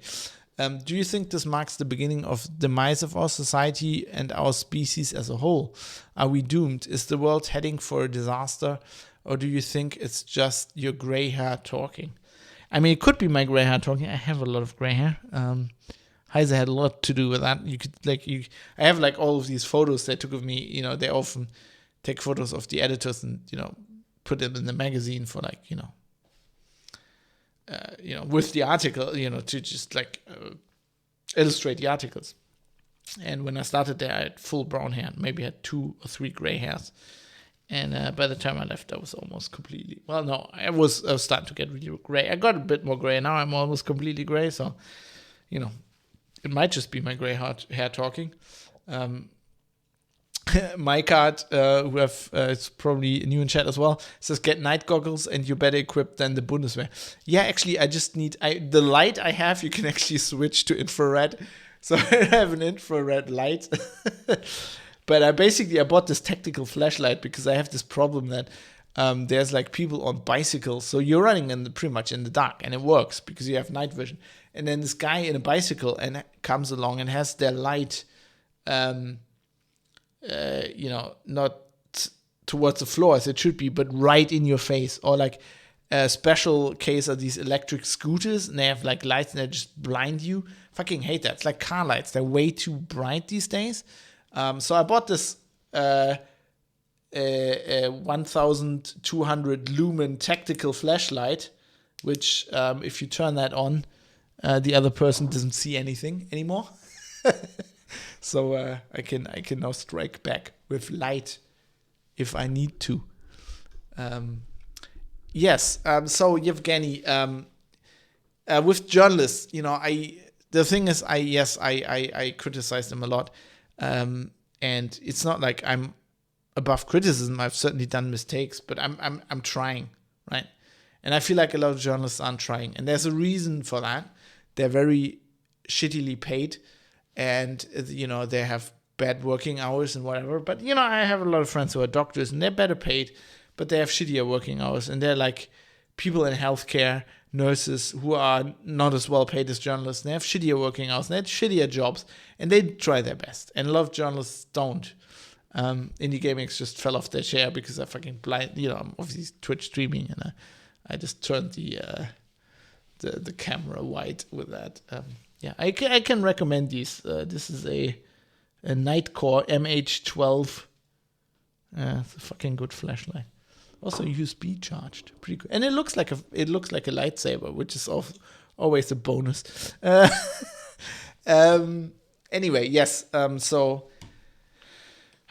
that's there's reasons behind that, but also and I mean, you look at me. I basically had to quit because I couldn't stand those same working conditions. But I did quit because also one of the reasons was I wanted to do better journalism, and if I have to do that on my own, then so be it. As for the demise of our society, I don't know.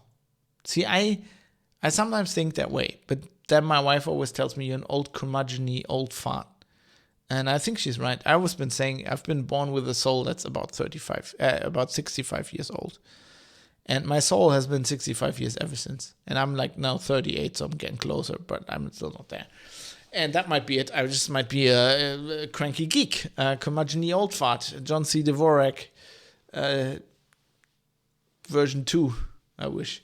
I don't know.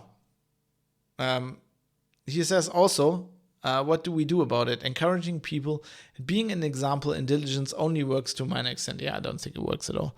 How do we make sure my daughter gets to live in a world not much worse compared to the one you and I live in? Do we even have to care? Do we have an obligation to make this world a better place? See, I don't have kids, so I don't think I do. You might call me egoistic and maybe narcissistic, but this is my opinion. My goal on this planet is to have a good life. And, I don't have kids. I don't have a generation I am handing this planet on to. That doesn't mean I want to destroy the planet. I mean, having a good life within the bounds of, decency and not fucking other people over. That's why I'm a journalist, because I basically want to try to make the world a little bit better. That's why I'm not in PR and in propaganda. And my job's not to lie to people, and I'm not a salesperson, right? But that's where it ends. I don't feel like it's same with the being privileged. I don't feel bad about certain privileges. I don't see that as my goal.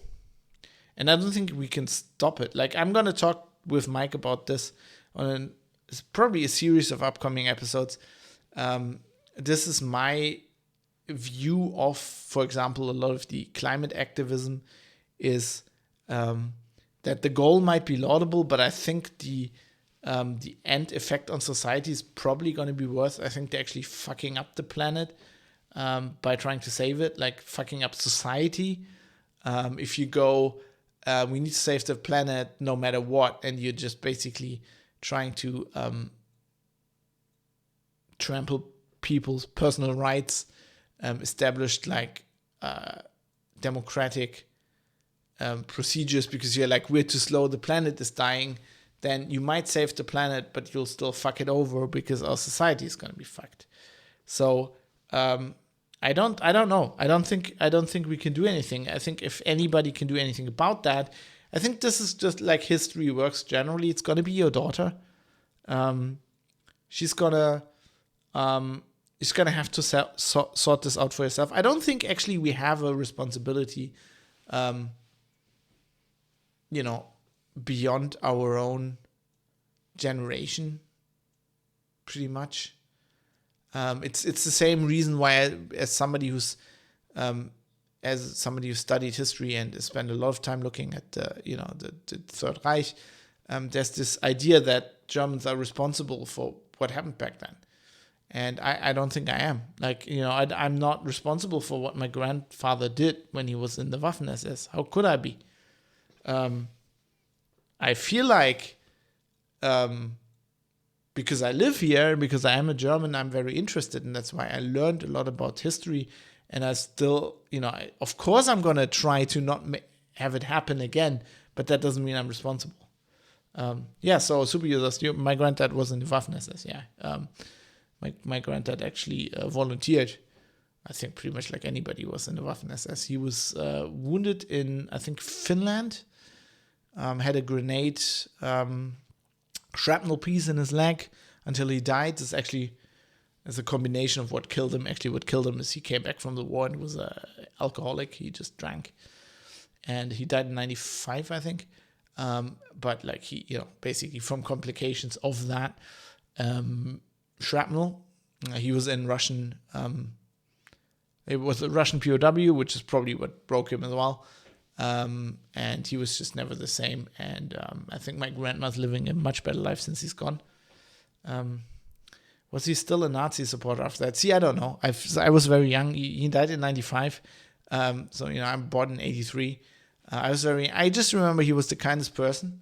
To me, he was funny, and he was a lovely old man. But he never talked about his experience in the war. My mother had a lot of fights with him about that. I don't think he was a Nazi supporter after that, but who knows? He certainly was back then. I mean, that's why he volunteered. But it's as somebody who studied history, you learn these things, right? You can't. That's the big mistake people make these days. They go like, this person is a Nazi or that person was a Nazi. You can't go and judge somebody who has lived in that time with today, with what we know today, right? There was heavy propaganda at that time, and people bought in that propaganda because they had no choice. They had no internet. They had no fucking, TV was controlled. The newspapers was controlled. They had no way of knowing what was actually going on. This is like people in 50 years going, those guys are fucking idiots with that virus, and they fucked it all up. Like, they didn't know what was going on. They were just idiots. And they'll learn everything about SARS-CoV-2 in the next 50 years, and then judging us in hindsight with that knowledge. It's not how history works.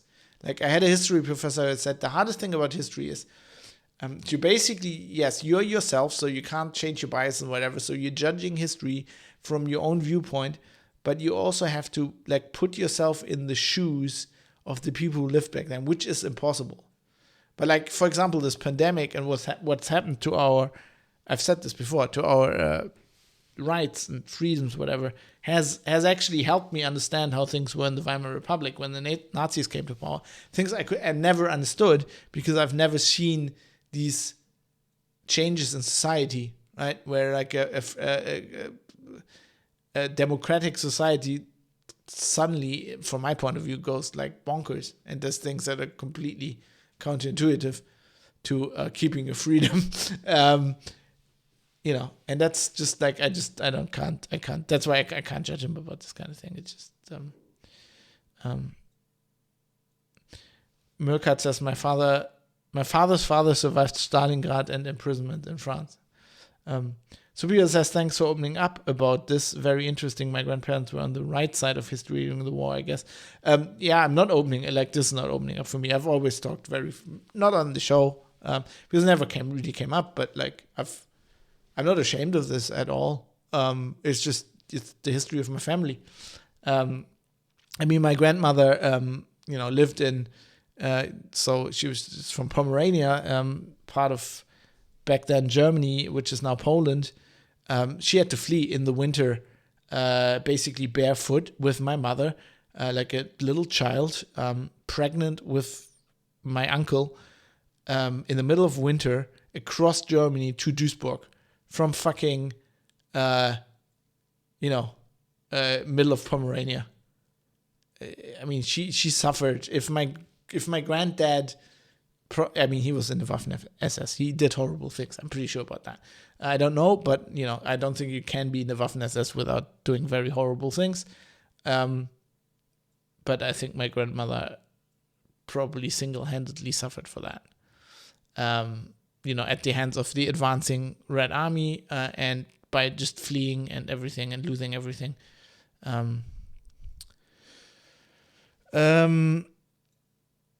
Mode 7 says many people would have made that same decision given the same circumstances. I don't know what you were referring to there, but that's the thing about history. That's you mean joining the SS probably? I don't know. So, the propaganda worked back then, and it still works today. So for context, that was about in regard to your grandfather's choice. I don't know if many people would actually joined the Waffen-SS. I actually had to buy into that. But he was very young, right? So he was very young, very idealistic. I don't really know. Subio says, Fab just invoked Godwin's law for context. That was about the comparison with today and the transition from Weimar Republic to the Third Reich. See, I think I've ranted about this a lot on Link's Outlaws back in the day. I think Godwin's law is idiotic. I think lots of people say you can't compare this to the Nazis. Of course you can. It's a historic event like anything else. It's just like we treat it, we somehow make it special. I could see, the thing is, you could make all of these comparisons you could make with Stalinism. It's just not as part of if you're Russian probably, but if you're part of the US or in the West, then it's not that well known about, so it's not that easy to use as an example. But you could. I'm not saying, as the whole Historiker-Streit was about, can you compare the Nazis to Stalinism? But Stalin did a lot of the things wrong that the Nazis did wrong in different ways, but and for different reasons, or in the end for the same reason, power. But anyway, Super says also, what are you drinking today? I'm basically drinking champagne. It's a German champagne to celebrate. Given the massive propaganda of the Third Reich, says Mirka, I guess it's pretty understandable why so many people bought into these ideas. Yeah. I was talking about this earlier on the show in an earlier episode when we were talking about race. That was just scientific consensus back then. It's one of the lessons. Scientific consensus doesn't have to be right. That's what I always say when people say 99% of scientists agree on whatever, global warming, whatever. That doesn't mean it's true. It doesn't mean it's not true either, but it's that's not an argument in science. That is an argument, but it's not. It's not the be-all, end-all argument that a lot of journalists, for example, think it is. Since this is a you episode, did your drinking habits change since you started talking health more seriously? No. I'm not taking health more seriously. Well, I don't know. I'm probably a borderline alcoholic. I have no qualms about that. I'm certainly not an alcoholic in the I don't know about the medical definition, certainly not in the psychological definition, because I've learned that that's if it impinges on your daily life, then you're an alcoholic. I'm certainly not that. I'm also not waking up and drinking in the morning. But I can tell you it's gotten a lot better since I think it's gotten better and healthier since I stopped working at a big company, because it tends to increase with stress. So we should know this by now, but what's your favorite drink, says Mod 7? I don't know. I like beer. I like all kinds of beer. I like whiskey. I've gotten hugely into tequila recently. I do like wine, especially red wine. Anything with alcohol in it, maybe. There's not much with alcohol in it that I've tried that I really don't like. Superior says, my godmother for 2 years went to bed by taking half a glass of whiskey. Apparently that counts as clinical alcoholism, since that depends. She depended on it to sleep. She has now stopped. Well, I don't know. You could say that. But like, if the alternative is you take like a sleeping pill that you could get addicted to, so is it really worth? That's what I say about like the virus situation. Everything. It's like it's risk. We all have risks. Some people smoke, some people drink, and there's all these people who like. I have friends who like vegans because it's more healthy, or like they're not drinking, and they're like, yeah, great, but you still can get cancer tomorrow. You get a stroke tomorrow and you die. There are plenty of people who are vegans who haven't touched alcohol ever, who just get a stroke when they're 40. They're dead. Get a heart attack. Or you get hit by a bus. I'm trying to enjoy myself as long as I can. That's my goal. And if I get fucked, I get fucked. I'm going to deal with it then. Anyway, let's keep on going. We have a lot of stuff to go through. Yevgeny continued. He said, do we have an obligation to make this world a better place? I don't think so. You obviously do your part in making the world a better place with your journalism, your blog, the podcast, the novel you're writing. I don't think the novel's part of it. I just want to write a novel. Anything else? What else can we do, each one individually and as a community, to facilitate a better future? Are mass shootings absolutely not an option? Probably not. Not because of I don't know. I could make an ethical argument. That's what the Rote Armee-Fraktion, the RAF, did. Sometimes you need a mass shooting to change society. It's kind of what the IRA was pretty much of that opinion as well. It doesn't work. I think that's the thing. I think we learned in history that generally you do not reach your goals. Although there are arguments that, the fucking Islamic terrorists did actually seriously fuck with our freedom by destroying the World Trade Center. That probably exactly did what they wanted it to do. But also because we kind of did that to ourselves. And there were people like me at the time saying, this is what we're doing. And we did it anyway. So I don't know. I just, I feel like, as I said, I try to enjoy myself. That's my goal on the planet, to enjoy myself without hurting, trying to hurt as little other people as I can. But also within reason, right? So with the pandemic, when somebody says, well, you have to wear a mask. I'm not wearing a mask because I think it's my I need to do that to save society, whatever. I'm doing it because I have to, otherwise they, I don't know, fine me or put me in prison. They're basically forcing me to. I think very much it's within reason. It's within. I'm not actively trying to hurt anybody, but I think that's where it ends. And I think if you can do something, I have that drive. That's why I'm a journalist. I could write and be work for a PR agency and work a lot less and make more money. But that wouldn't make me happy. What makes me happy is that I'm doing what I want to do, and I don't want to do that. But I don't think anybody has to be that way. Like if you work at a PR agency and you're happy, like just don't worry about it.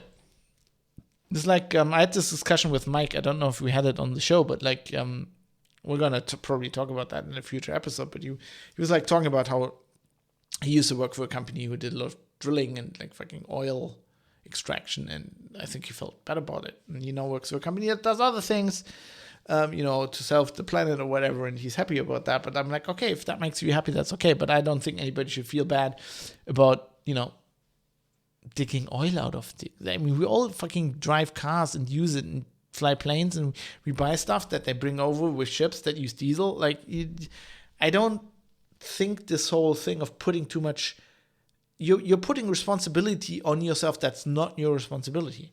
And it tends to end up in like fucking hypocritical thinking that just drives me insane. Like, for example, when Norway is, we're going to get rid of like all petrol cars, and we know so environmentally friendly, and we now all drive fucking Teslas. I'm like, yeah, the only way you can do that is because for like I don't know, 80 years, you got all the oil out of the earth, sold and other shit, and sold it to the other countries. And now you're like, oh, we wash our hands of that, and now we are responsible. Like, it's so, like, how can people compartmentalize their brains like that? I don't know. Anyway, got some feedback. Superuser says, I don't know, man. Violence does seem to work. I would have said for a while the Islamists lost because of so many of them have been killed, but now they have a stronger movement than ever and are in power in more places. Yeah, but like it also creates pushback, right? I think it works short term, but I don't think you look through human history. It works sometimes, the French Revolution. And there, short term, it was shit, like, fucking kill everybody and then everybody gets guillotined. But in the long term, that worked out. But I don't know if they saw that coming. It certainly didn't work for the Nazis. That's the German World War I and World War II is a classic example of why that just creates more pushback. I think your philosophy is called utilitarianism. It's for mask wearing. I think if the shopkeeper has a sign that asks for it, put it on. You're the one altering the social contract. If you don't, not them. I don't think there is a social contract there. That was never part of the social contract, right? Otherwise, we would have always done it. Like you can argue that in a society like Japan that was accepted, but like we never did this with any other disease, So I don't think the social contract is there. I don't think the social contract is, for me at least, I have to save you from like infectious diseases that I'm carrying. I mean, that's just assumed. That's how humans work. And how, that's why viruses have been there much longer than humans are there. For, I think, probably millions of years. I learned something about this in biology once, because they work, because humans are social animals, and that's why, like any other animal, like a lot of other animals, and that's why we have these diseases. They will never go away. The social contract's not going to work. But anyway, that's a different topic. I don't think I'm utilitarianist, because utilitarianism is very much the opposite. Utilitarianist is somebody who, the good of the many outweighs the good of the few, and I don't think that. I think in many cases it doesn't. No, I don't think I'm utilitarianist at all. I don't know what I am. I'm probably closer to Nietzsche than is healthy. I took a Confucian approach, which I imagine you're very much against, but I believe there are other philosophies that let you reach the same conclusion and not to be a dick to staff. Yeah, but the thing is, I'm not like, you're not understanding me, right? I don't know what that was. Something just expanded. It's not like my PC. I don't think that's healthy. So I'm operating under the assumption that the mask basically doesn't work, and that you can't stop a disease like that, which is very much a scientific consensus of epidemiologists up to 2019, and then it changed. I don't think it changed because, as they say these days, the science changed. I think it changed because of political reasons, but it's a whole different argument. Anyway, I think we should probably move on from that. Maybe I can have a specific episode on that at some point. Some ethical deliberations about the pandemic. Yeah, we definitely also, I'm going to have an episode about electric cars. That's something I'm working on with Mike. Germany is spending about 100 billion euros per year on importing oil, electric cars, and nuclear power would actually be very beneficial to our wealth, says Merkart. Probably with the nuclear power. I never, there's one I'm going to talk about that in a little bit. It's going to come up. But not on the cars. Because our whole economy is predicated on building petrol cars, and we know how to do that. And everybody assumes, we're just going to build electric cars now. Yeah, but like we need different parts for that, and they're coming from different. The thing is, we now know how to build a specific car, and other countries like China were already taking that away. Now it's gone because they know how to build electric cars, and they've got all the building, like they're building the batteries and everything. And we're never going to get into that. And we're never going to transform our economy like into a new field. We are basically holding on to a lead that was going away anyway. But now we basically reset that. And we're like, no, we're level playing field. Oh, by the way, Tesla has already eaten our lunch, so we know we're fucked. But that's a topic for another episode. Anyway, let's go on. Barry Williams, aka Basil Will, on the forum asks, I would like to hear more. This show is going to be really long. I would like to hear more about your time in Australia. Any funny stories or interesting insights about the difference in the two cultures? How did that early experience of a different culture shape your worldview? Also, how would... I'm going to address that later. So very much, I think, if you have a kid, send them abroad. At the end of high school age, I think that was the best thing that ever happened to me. Not only because of the bullying, but also it just broadens your horizon. It broadens your horizon massively to travel. It's one of the things I find is the most serious about the pandemic, is that we're not traveling anymore. Even if you're a tourist, even if you just stay in your hotel, if you travel, you get exposed to different cultures. And if you live in a country for a year like I did, it's a very different level of that. But I think that in general doesn't really matter what country. It's just like being different. Like I learned a lot about Germans and what it means to be German by being outside of Germany for a year and seeing another culture. And then I some of that in the UK when I lived in the UK.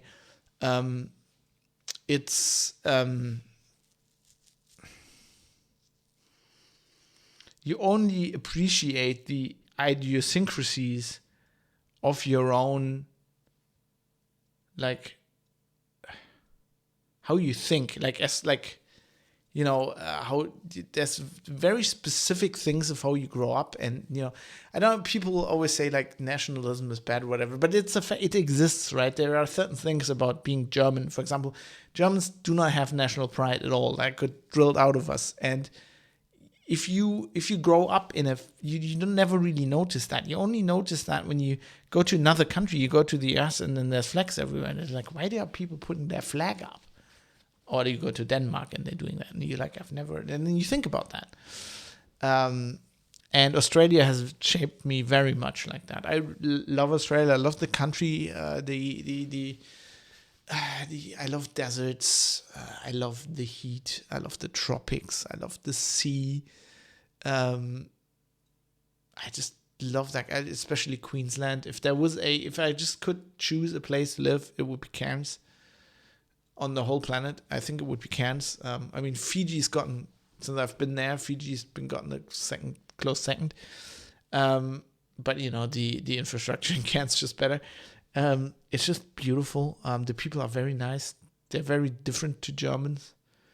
They're very neighborly and very open and incredibly. I don't even know how to put it. They wear their heart on their sleeves. They swear a lot. Got massively into swearing. Think it's very cathartic. I think Germans are they have this passive aggressiveness, and they're always polite, and it just fucks me off. Like if you're confronting somebody and you think they're an absolute asshole, they're the scum of the earth, and you're like, oh sir, I think you're a little bit unintelligent. No, you fucking cunt. It's so much more healthy, and everybody knows where they're at. It's so much better. So I just love that culture. I loved how it welcomed me, how the school welcomed me. I went to James Nash State High School in Gympie. If anybody's listening, from back in 2000, 2001, I'm very thankful to everybody who was my teacher there. All the people I went to school with. I learned a lot. It made a very awkward and shy and geeky German guy into, somebody who's sure of themselves, who can step on a stage in front of, and I've done this, 5,000 people, and not be afraid, somebody I would never be doing podcasts if in school in Australia we hadn't go away for a week and then prepare like a presentation you had to give to the whole class. I would have never ended up there. If this show wasn't already so long, I would have a lot of funny stories about Australia.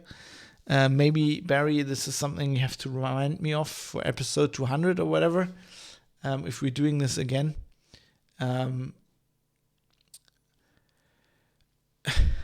If you hate people being indirect, you probably couldn't stand people being in England. Well, I've lived in England, and that is not correct. If you think of the English as indirect, you should live in Germany. The English actually are not. The English are very, especially if we're talking the English, not the British. If we're talking the English. Somebody told me something like, for years I've tried to marry these two pictures in my mind, right? The mid-20s British tourists on Mallorca, where they're like, first they're white and then they turn this lobster color. They're drinking, they're loud, they're vomiting everywhere. And then you have the middle-aged English gentleman wearing an impeccable suit, a tie, drinking tea, being the perfect gentleman, speaking in this refined. How do you marry that? And somebody once told me, especially boys in England are boys until they're like 35, and then they're that Mallorca tourists, and they're loud and they're drinking and they're in the pub and they're beating their faces in, and then something happens. I don't know, it's a midlife crisis, or get kids or whatever, and suddenly they mature. Basically, in a day or whatever, they mature from this state. They're like Pokemon. They suddenly, the Englishman has evolved, and suddenly they turn into this, man from U.N.C.L.E. And it's amazing. But I think in many cases that's how we love. Some of them obviously stay loud and drunk, and whatever. But no, they're like. You should meet people from northern Germany. It's a very different beast. Anyway, I could talk a lot about my experiences in England as well. That would probably also be a show, but I need to get through this. I'm really sorry about this. Who could have known? Once I start waffling about shit, I'll never end. Anyway, Barry Williams also asks, how could you teach a teenager who's being bullied not to care what the bully is saying and not to react? I'm not sure if there is an answer here, because I had the same experience as much as I can tell my students to only care about comments from people meaningful in their life and never get through. I don't know how, it took me years. And I probably had to go to Australia and, have a different experience. I think it has to do, if I look back at it, probably has to do with self-worth. Or like, I don't know, being in Australia for some reason taught me that I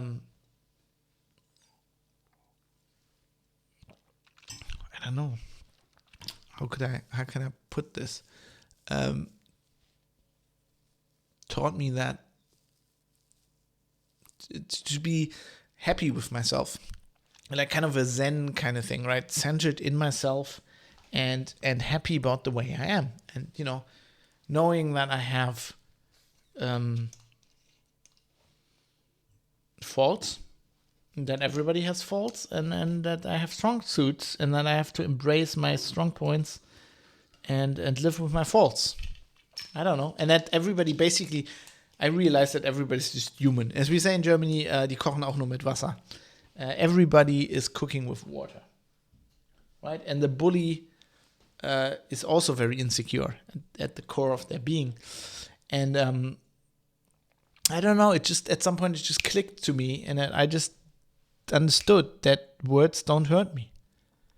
They only hurt me if I want to, right? As long as they're not physically threatening me, and are in a position where they're actually stronger than me, or they can physically threaten me, they can't do anything to me if I don't engage.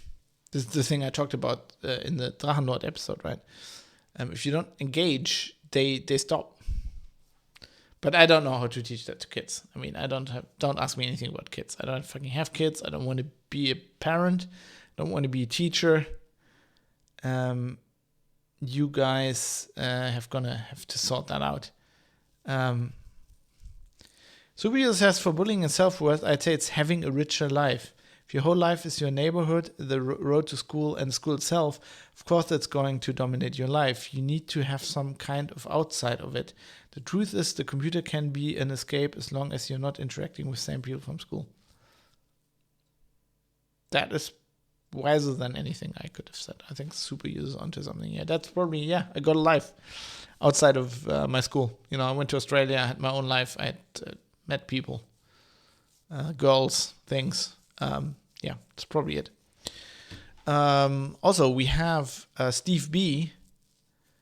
I could be completely wrong, but I think I remember you saying that your parents were active and slightly left on the political scale growing up. I've talked about this.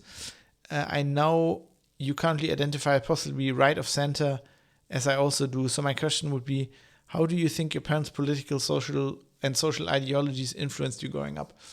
I don't know if I'm right. I don't know. The older I get, the more I think about this, and the more we talk about this on the show, the more I want to get away from the left-right, conservative, labor, whatever standpoint. My parents definitely influenced me and put me and made me think left. Whenever, there's this German journalist who is the publisher of The Spiegel, who has a column that is called Im Zweifel links. If in doubt, left. Think left. And I was like that for a long time. And I think that was a mistake. And I think what changed me was studying history. And, on politics and getting a bit more mature and reading about these things. And there's a lot of Germans think the left position is always the better. It's better for the people. It's just better. And I think a lot of people think the Nazis, and there's violence from the right, and violence from the left can't be wrong, right? I knew a lot of people in school who went to demos and protests, and actually knew a few people who were member, as you can be, they were in Antifa circles. And one of the big reasons was they like to hit the Nazis, in the face. And they didn't like the police, and they like to hit the police and shit like that and throw things at them. And I think as I've gotten older, I've realized that is also the wrong approach. The end doesn't justify the means. And while there isn't a danger to democracy from the left as there's from the right, where you think, okay, if, we get right-wing parties, whatever, they're going to take over the government and we're going to be transformed into some kind of a, maybe fascist, a totalitarian regime, that's not going to happen from the left. But the left position has many problems, and it's created a lot of problems in the world that people often ignore. Socialism, communism, Stalinism grew out of the left. Just because, I'm a person who, because of my parents, when there's to this day, when there is an argument between an employer and an employee, in a political sense in society, I'm always on the employee side, right? I'm always on the labor side. And I think that's generally healthy. But that doesn't mean the left position is always the best one. And it doesn't mean it's good for society. A lot of people say if you have, basic income, general basic income, that's a good thing. We should have that. And I'm not sure. I don't know what that does to society. I wouldn't go and say that is by itself good. And a lot of people say, capitalism, end-state capitalism is capitalism all bad. Yeah, there's horrible things about capitalism, but it's also it's kind of like democracy. It's the only system that we figure out that works. And you have to keep it in check. That's why I like the German model of, social mediated capitalism. But like, you know, I don't know if just universal basic income is a good thing. And one thing that actually made me think about this a lot is The Expanse. If you read The Expanse books, in The Expanse, in the future, Earth is hugely overpopulated and they don't have enough jobs for anybody. So most people live on what's called basic. They have that on the TV show as well, but it's a lot better explained in the book and how miserable it is, right? You get your clothes from a vending machine. You get like paper clothes, and that's the thing you get because you don't have any money because you don't have any jobs. So you get free food, free clothes from the government, and that's it. And it's shit.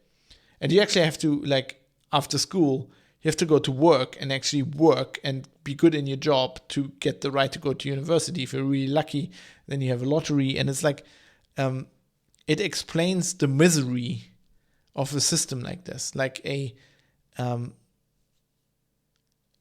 of people I talk with, a lot of people are, in my bubble who are very techy, very intelligent generally, think that like a universal social state is utopia and is good. And I'm not sure about that. And it might be, but I'm like, the older I get, the less I like these positions where everybody goes, we agree on this. We agree global warming's man-made. We agree we need to cut carbon emission, whatever. We agree universal basic income is good. We agree we need to have universal healthcare this way. Any position needs to be thought through. There are arguments against and for it. And just because the right and the Nazi takeover of power is a big threat and is horrible, doesn't mean you should throw things at police at a rally. And it doesn't mean, like, for example, there's this thing about like hitting, when a lot of the protests, I talked about this on the show early on, when a lot of the, for lack of a better term, Black Lives Matter protests happened. There was a lot of like, hitting Nazis. That's not a crime. Of course it is, right? Just because somebody's wrong and is an idiot and wants to take over the government doesn't mean you can hit them in the face, right? They still have rights. They're still we don't live in a society, like there can't be a rule of law where you go, okay, this guy's a Nazi, I can now hit him in the face. Like, I don't understand people who think like that. And then like people who actually argue like this. Like they're in the public and they argue like this in a political and journalists don't call them out on that, for example. Like that does not compute. So, to answer Steve's question, basically what I learned, I think, in the last 20 years, starting with university, is that you have to examine all of your positions, right? And we're going to get to that a little bit later. I'm going to talk about nuclear power probably. But like, not because you grew up with something and everybody told you this is the right position, doesn't mean it's necessarily good, or that it's the right position to have, or that you should at least examine that position. And it's hard and it's painful, especially if you've grown up with this and it's been your position for like 20 years or whatever. But you should continue to evaluate these things. And that's what I'm trying to do with this show, right? This is why I want feedback. And that's why I say, think for yourself. I think that's just a very important thing to do. Merkart says, sorry, I'm just reading Twitch chat here. I was a bully in school. In retrospect, I think I was like that because I felt insecure myself. And this way I was even encouraged by the other bully friends. Yeah, you do that. I mean, I'm not, it's kids, right? You form it's a society. I mean, it's not just like you learn, it's politics basically. You're popular when you do that. It's kind of why the US goes around, attacking other countries, I would say, because, they learned in World War II, they did this and they were the heroes of the world. Kind of teaches you that way. I don't know, I'm looking at this cupboard I have here. It's just the door is moving. Anyway, I had to fix that quickly. Yeah, the left-right framing is not a great way to relate to others in a productive way, says Mod 7. I think that even a good social program can become corrupt and no longer be good. Yeah, so this is why I think we need to get away from labels, right? And idealism, pretty much. And we need to be more realist and have more realpolitik and think about what things are actually doing and not, but that's not going to happen because it's all about slogans and propaganda and all of that crap. And I know I actually have to do something I usually don't do on this show. I'll have to, actually I can probably just pause the recording here because I have to go to the toilet. I really have to pee. I don't know, it's probably because I'm not used to drinking champagne. So I'm going to save this. I'm going to put on a break screen very quickly. I'll be back right away. Don't go anywhere. And I'm going to continue with this. Sorry about this. There's no other way.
Right, back. And that on the episode where I said I don't do any editing. I'll have to do some editing right here, I guess.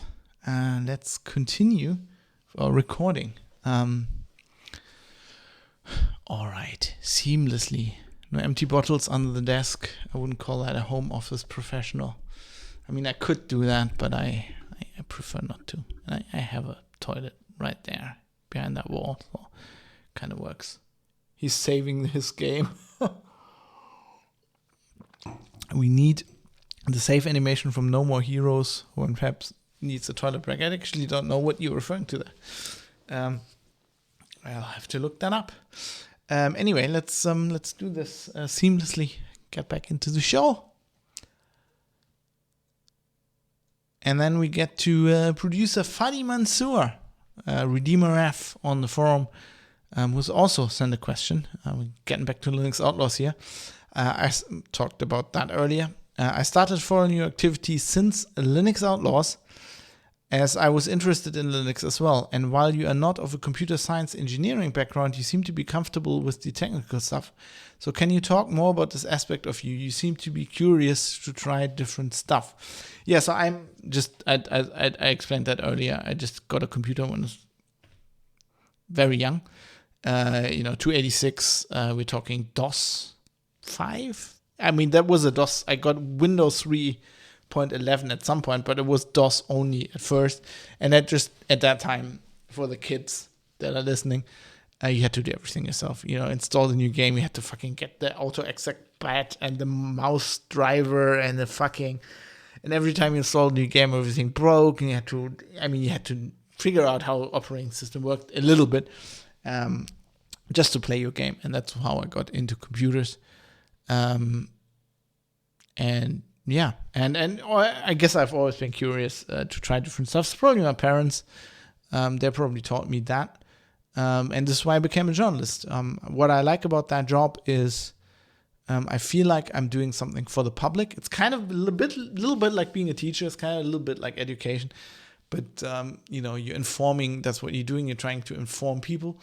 And the good thing about it is it's new all the time. Like the great thing about journalists, the hard thing is you get a new topic, you have to read into that, like especially online journalist in like an hour and figure out what's going on very quickly. But you can also do long time research and stuff like that. But like it's always new. It's always something new, and that's what I love. And you see that. That's why I start different podcasts. That's why I have all these different projects going on. That's why I stream. That's why I'm writing a novel now, because I like new experiences. I like to do new stuff. And it's always been like that. And I've always been extremely curious about things. Well, my wife is like, she's curious about things as well. That's why she's a scientist, but a lot more focused, I guess. And I'm like, I don't know. I've never, I used to be one of the things I'm going to talk later about, like changing opinions. But I used to be like really anti-guns, and then I got curious about guns, and I researched, and then I started shooting because I thought it was interesting. It's just like I don't know. I just like mouse drivers, accessory CD-ROM driver. Well, this was long before CD-ROMs. My first PC had a 20 megabyte hard drive that was huge and was loud, and also the big floppies. The 4.5 inch, like the actual floppies, the big ones. That was what's 3/4 were the small ones, I think. 525. I have no idea. The big ones, not the huge ones. The medium. They were still floppy. Yeah, 525 probably. That start with that. They broke very easily. Mercad uses Arch. I also use Arch on my laptop. That's somewhere here. Good distro. Right, so that's why I'm curious. Going on with what Fadi asked. It's late. I've had champagne. Fadur. That's your new nickname now. Kind of works. Unless it means something really dirty in Syrian or whatever. I don't know. The second question. You alluded several times about how the general political climate has caused some friendships to break. I got the sense that this was behind this continuation of an older podcast. For me, this is sad, and I would like to know more. Sorry for being curious. Don't be sorry for being curious. I said ask questions, so you did. I cannot answer you if I don't want to. I can do that because I'm not Drachenlord. I have the belief that people should be able to discuss their differences and come to some agreement, but probably we all have our examples where it was no longer possible to achieve a common understanding.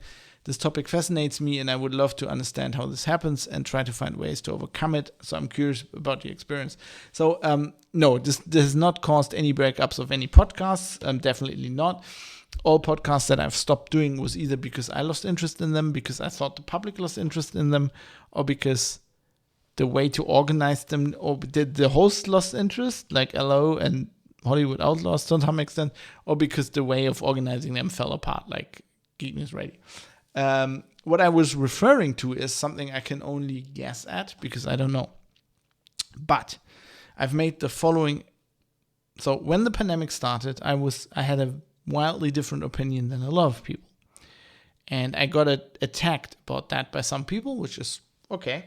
I was talking on social media, and a lot of, especially former colleagues, were not of my opinion and told me so. I think that was, I have no problem with that. I noticed that some people, so I have, unlike my wife, who makes a lot of friends in IRL, I don't do that many things IRL. I think I do a lot of things online. So I make a lot of my friends online. And, some of my best friends and some of, people I've done podcasts with for years, like Dan, I met online. This has a downside, though, because sometimes, you lose track of people in real life as well. But online, it's just quicker. And what I was referring to is that since the pandemic started, some people have stopped talking to me. Now, I don't know. Some of them also have started talking to me again. I don't know why that was. I should probably ask them directly, but I was like, I don't know. I don't want to presume. And I'm going to get to that a bit later, but like, I don't know why that was. I feel like in some cases it was because of my position towards how we dealt with this virus. I also don't blame them, because in some situations it felt like the people themselves were going through some difficulties, even being like, I don't know, borderline depressive because of what was happening. And I think they thought, or they saw my my stance, and that wound them up, or that annoyed them, and they wanted to cut themselves away from everything that annoyed them in this situation that was already pretty dire for them, which I don't fault them for. So I don't know. I don't know for sure. So I can't say anything about that. That's just what I'm guessing at. Now, part of this is I've always been fiercely independent. I make friends of people who I respect and like, and also do so relatively easily.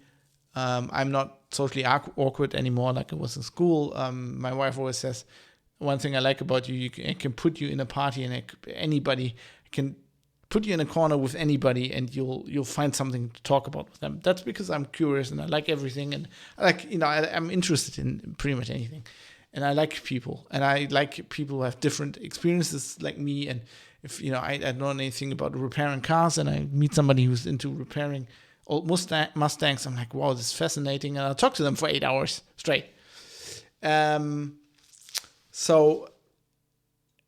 But I'm also fiercely independent. I don't need anybody.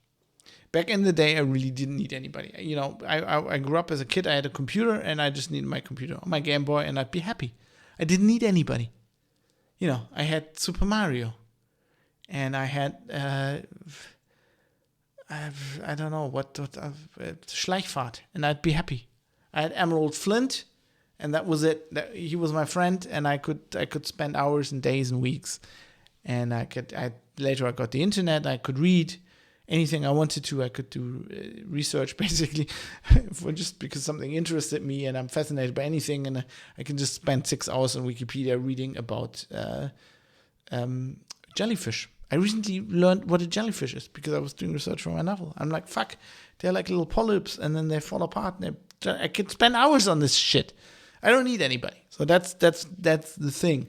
I would change that, because on the 1st of March, I'm together with now my wife, a long-time girlfriend for 20 years. We're together for 20 years.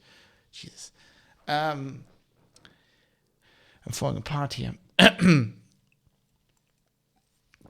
I very much need her. And we have a lovely relationship, amazing relationship, and I'm very happy I have her. And we're a very good team in anything we do. And we've found a great way to build a life together, and very happy together. But aside from her, I don't really need anybody. So if I'm friends with somebody, IRL, or mostly on the internet, because most of my friends are on the internet, and they just stop talking to me, I think about that, and I'm sad, but it doesn't, I think that's part of the bullying thing. I think I've detached myself from needing contact with other people, because basically for years in school I was on my own, and probably at home on my computer. I had my parents, I had my grandmother. That was it. That's all I needed. I watched Star Trek. I had Captain Picard and Commander Riker and Lieutenant Commander Data, and they were my friends. And so I never. That's one of the reasons why I never had so much of the impulse to figure it out. So basically, I have this attitude when I'm like, yeah, I'm happy to be a friend also, but it's always a two-way street. If it's like I've said for years, people were like, oh, if you got a tattoo, or I had dreadlocks, and they were like, don't you worry that people wouldn't hire you? And I always said, and I believe this very day, if people don't hire me because of that, then I wouldn't want to work for them, Like, it wouldn't be the right fit. And it's the same with friends. Like, if somebody just stops talking to me because for some reason they get pissed or whatever, maybe that's the way. Like, I don't want to run after them and like trying to be their friend. Like, if there's something that has happened and I think they don't want to be my friend because of that anymore, then that's the way it should be, I feel. So that's why I never ask. Murkat says Super Mario Schleichfahrt crossover would be fun. You're definitely from Germany if you know Schleichfahrt. Archimedean Dynasty, my favorite game. I'm actually playing it right now. It's research for the novel. It's great. Lovely game. Actually has aged surprisingly well, except it's too hard for me now because I'm old. Anyway, so Fadi, so that's just how that went.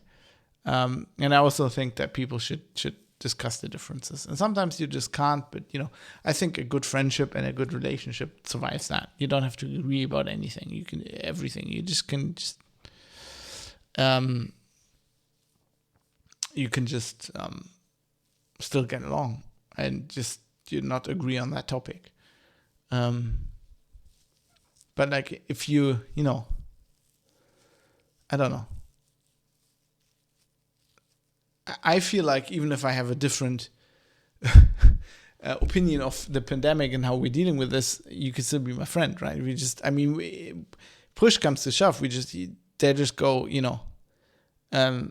this is depressing me. Let's not talk about this topic. And then we don't talk about that topic. I can do that. But if somebody just breaks off contact, I'm not going to run after them. Anyway, let's move on. Astral C asked, how do you see the current state of journalism? I talked about this a little bit generally, and tech infosec journalism specifically, the trustworthiness, professionalism, general industry behaviors, etc. I've talked about this a lot on the show. I think it's abysmal.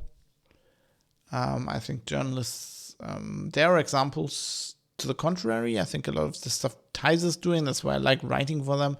As much as I bashed some of them at some of the company decisions on this show, I think they're still doing pretty much the best. They're doing the best tech journalism, pretty much the best on many topics in Germany at all. Pretty much best tech journalism in the world, I would even say. The register is pretty good. I look up to them a lot. So there are good people doing good journalism, but I think the business model is dying. We used to have publishers that made a lot of money because they owned the printing press, in air quotes. And that's going away because the internet, unsurprisingly, has liberated. Anybody can publish anything. So I actually think I've always been a believer.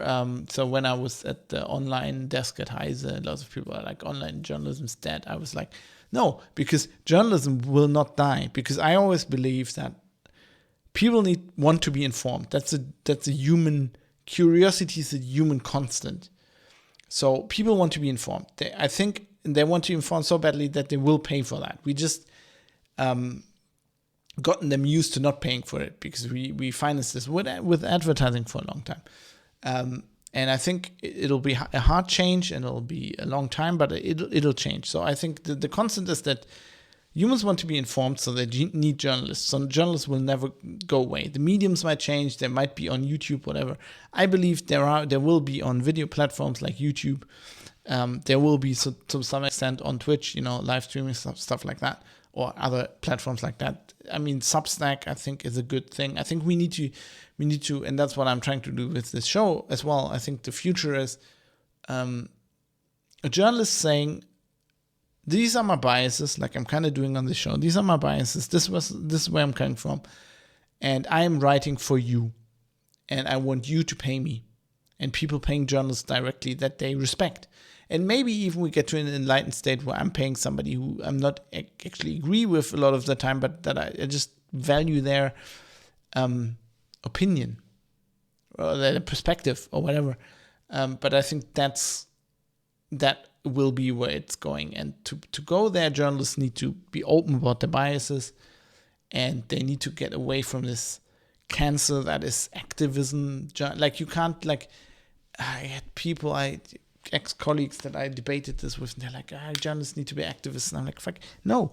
That's like saying journalists need to be PR people. If you're an activist, you can't be a journalist. Right? If you're an activist, you've decided that you want to change how society works. That is all right. But a journalist is there to observe. The journalist is there to observe and to enable people to get the information they need if they want to. If the activist wants to change society, or somebody wants to vote for somebody, they need to get information, and they need the journalist to give them that information. They don't need the activist. But maybe I'm just old-fashioned. Maybe it's just the gray hairs talking. As I said, I have enough of them.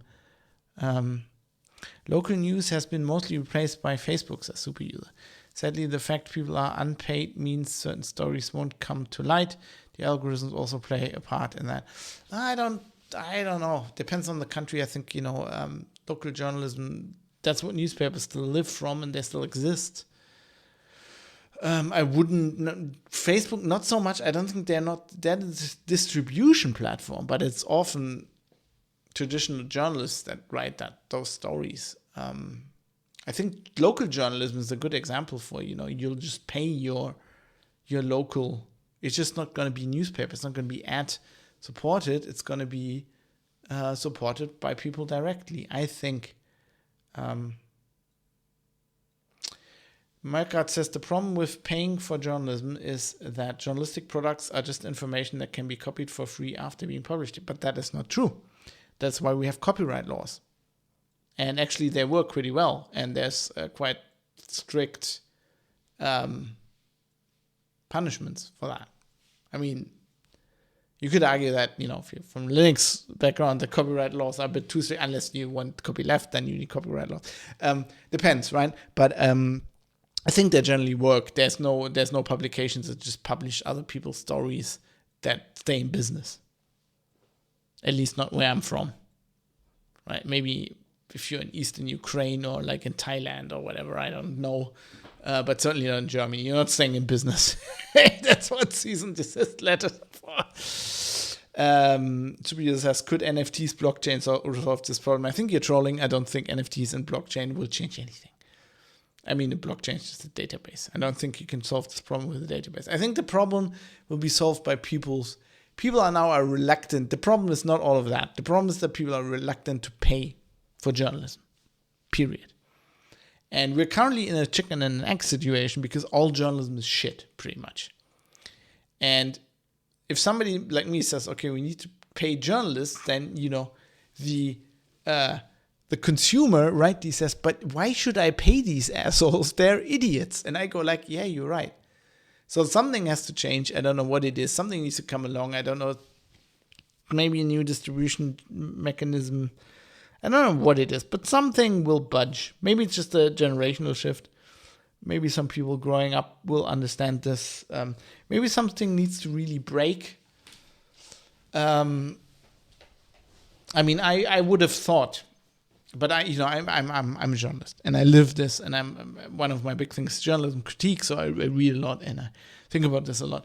But I would have thought that in the last 2 years, the public would have seen how bad journalists are. I mean, you just look at SARS-CoV-2 pandemic, COVID-19, whatever you want to call it, reporting, and it's 99% of it is bad.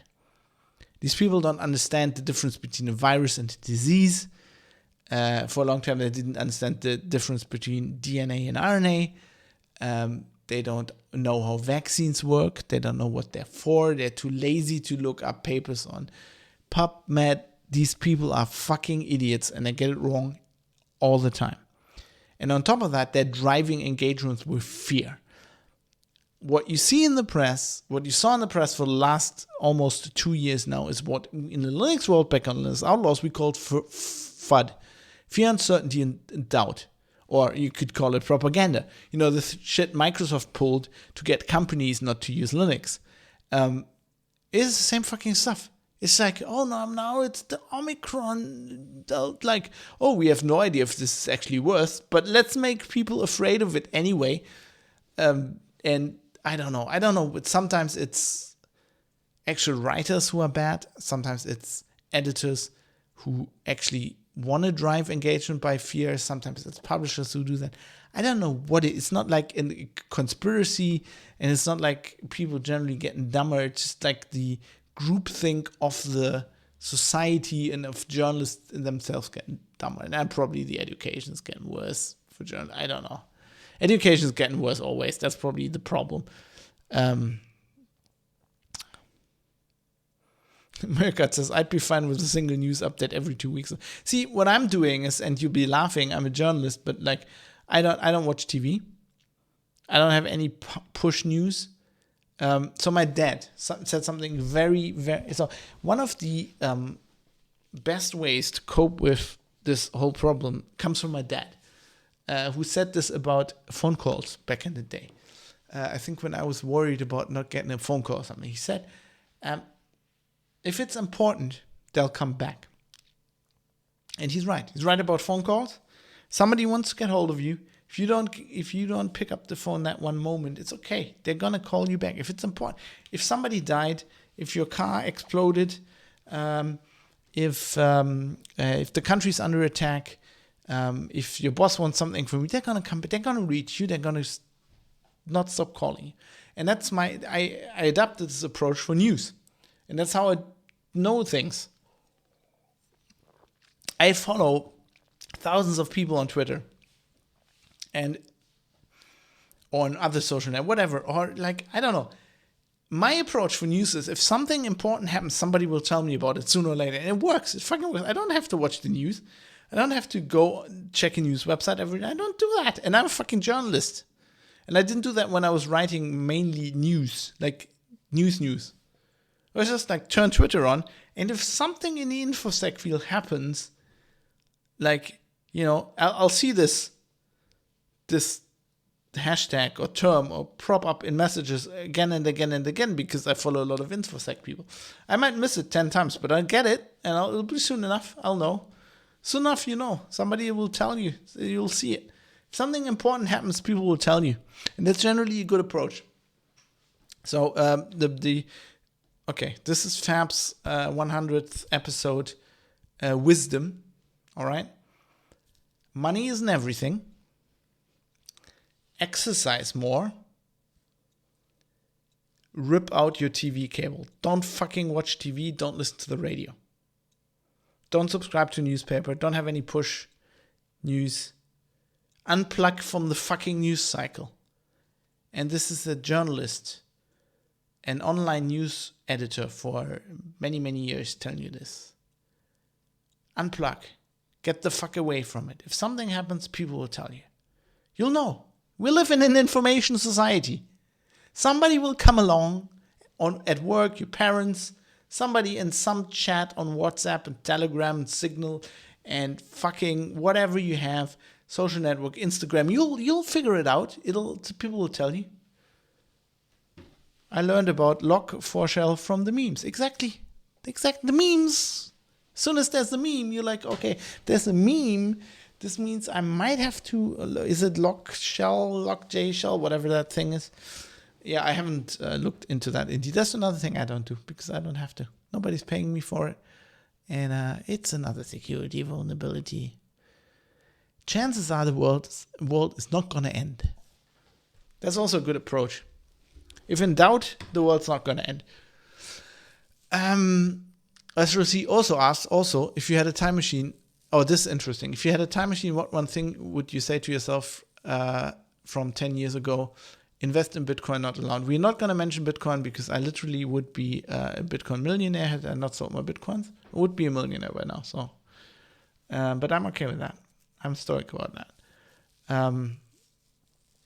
Better than learning from it from your host, says Mercat. Yeah, but even then, everybody gets hacked. That's another thing. It happens. Just have backups. If you have backups, chances are you're going to be all right. And two-factor authentication, maybe. Backups and two-factor authentication. And let the admins worry about the rest. That's why we have cloud computing, right? Yeah, we're not going to talk about Bitcoin. Actually, I was thinking about this, and this is really interesting. this might sound really cheesy, and I'm usually not that optimistic, so you have to actually bear that in mind. So I think this is really special for me. I was thinking about the last 10 years, and so in March I'll be a professional journalist for 10 years. And I think my last 10 years have gotten as good as they could have. And I wouldn't change anything. It's like Star Trek. Temporal directive. If I go back and change anything, it's all going to go to shit. And by that, I mean the outcome is I'm happy with the outcome. There was a lot of pain along the way, right?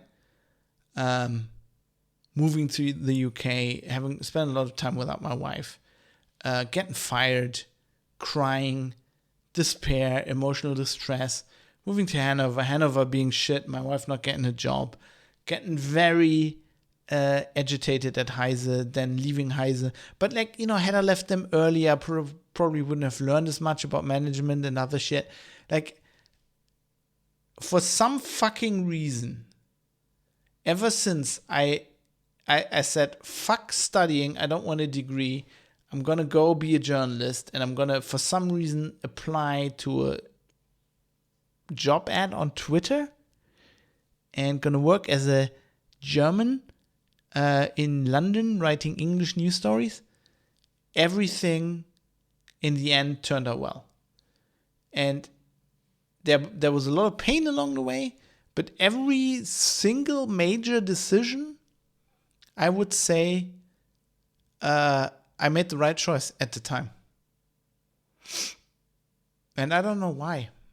And I don't know what lesson you can draw from that. I would maybe say listen to your gut and don't second guess yourself. It's always a good approach. I mean, there's certainly I don't know. But there was a thing, for example, I can't talk about because it's very private and concerns my marriage. I was talking to my wife earlier about this because I'm thinking about this question. I was like, 10 years ago, if I'd known this, I could have told myself this. And then she was, but yeah. On the upside, it seems like it would have saved us a lot of pain. But would have actually been good because we are now very happy. We're actually very, very happy as we are right now. Extremely happy. And maybe you had to go through some pain to get there, to learn some things, right? Maybe that's a life lesson. I don't know. Is that wisdom? That's as close to wisdom as I can come with all my gray hairs. Super user says, I'll throw in a question. What episode are you most excited about bringing us? Personally, I want your expose on DuckDuckGo. Shit, I need to do that. Fuck. I did some research on that. I wonder where I filed that. I remember you saying that you plan to tear them down. Then a chat pointed out that you use Google search. Yeah, I use Google. Yeah, no, I didn't want to tear them down, but I did some research because I had somebody prompted me on a story I was going to write at some point, and I learned some stuff. I don't know where I put this, so I need to do that. Yes, I don't think that far in the future.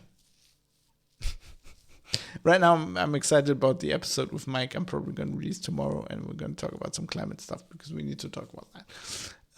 I don't think about that so far in the future. With this show, I have a list of things I want to do, and they change all the time. And at some point, I thought, I can't possibly do one of these every week. I'll run out of topics. No. I mean, I've broadened the perspective of the show a bit, but I was on that panel. I was in Hanover last week, and I think I didn't talk about this on this show. I probably talked about it on the vlog. Anyway, I was hosting a panel for an event with 4 pen testers. And one of them said, 10 years ago, I thought I needed a plan B because at some point, all the security vulnerabilities will surely be fixed and then I can't be a pen tester anymore. And all of us laughed. And this is kind of the same thing. Mike the Dane, yeah, that very Mike. Lot of interesting stories start with someone deciding to drop out of university, says Murkard. Yeah, I mean, I didn't so much decide, but yes. I mean, Like if you look at the people dropping out of university often, well, not often, but I mean, it's selection bias, right? You look at people you admire because they did something, and you figure out they dropped out of university. Yeah, I think that's another one of these things where like I enjoyed university very much, and it's like, to me, the degree is not important. It taught me a lot of German history, a lot about politics, and certainly a lot about English and linguistics, and that's what I took from it, and that's well. I probably spent too much time there. My parents paid too much money, but like the degree wasn't important to me. Like if I had the degree, nothing would have changed. Probably wouldn't have taken that job. I don't know what I would have like that would have changed my life. And now nobody fucking asks for my degree. If I now go and say, oh, if I ever wanted a job again, right, as a journalist, they're not going to say, do you have a university degree? And I'm going to tell them I have 10 years of experience fucking doing this. And that's going to be the important thing. So, the degree can be a very important stepping stone to get where you're going if you know where you're going and you know that you need that degree. But on the other hand, it's just like a checkbox. All right. It depends on what you want to do. Anyway, last question from the forum. Captain Egghead. It's been over 3 hours now. Oh, God. I'm sorry about this.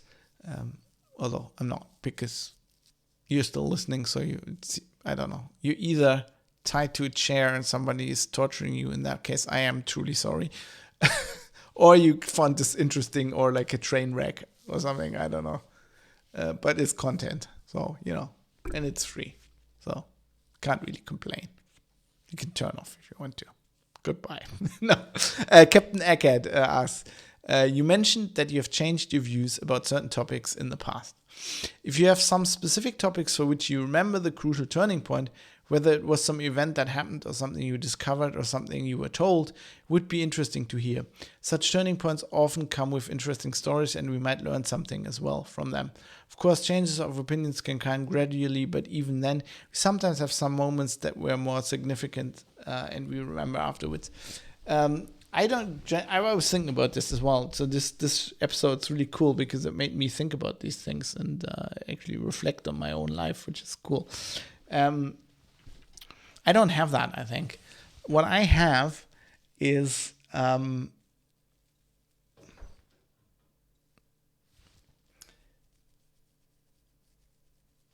think something just dropped, but I don't know what it was. Might have been outside. I don't know. Anyway, how these things happen to me is in the following way. I'm of an opinion, and I discussed it with somebody, and they're of a different opinion. And I think in my whole life, it's never happened that I was in discussion with somebody, and no matter how intelligent they were, whatever, how well they were schooled in rhetoric, they went like, explain something to me. I was like, yeah, I see it your way. No, you're right. I think that never happens to me. What happens is, if I'm very headstrong and I argue my point, but they made a very good argument in their discussion, and I leave and I'm still, yeah, you're full of shit, and I'm right. And then I go home, and at some point I lie in bed, or like 3 days later or whatever, I remember this argument. I'm like, they kind of point. I kind of got a point, and it lodges in my brain. And then somebody else comes along, has a different argument, similar argument, whatever. Or I find this interesting. I go research, and I'm like, I think they're right. Can't be. And I think about it. I think about some more, and I do some more research. And then at some point, I change my mind because I think they were right. This is what, like, my parents were always strongly anti-nukes, nuclear power plants. And that was just like a cultural thing. That my mother was a genuine, like, a 68 hippie girl. And my father, pretty much as well. Oh, he's younger, but like, anyway. So that was like a cultural thing. So the left was against power plants, and they were like hippies and whatever.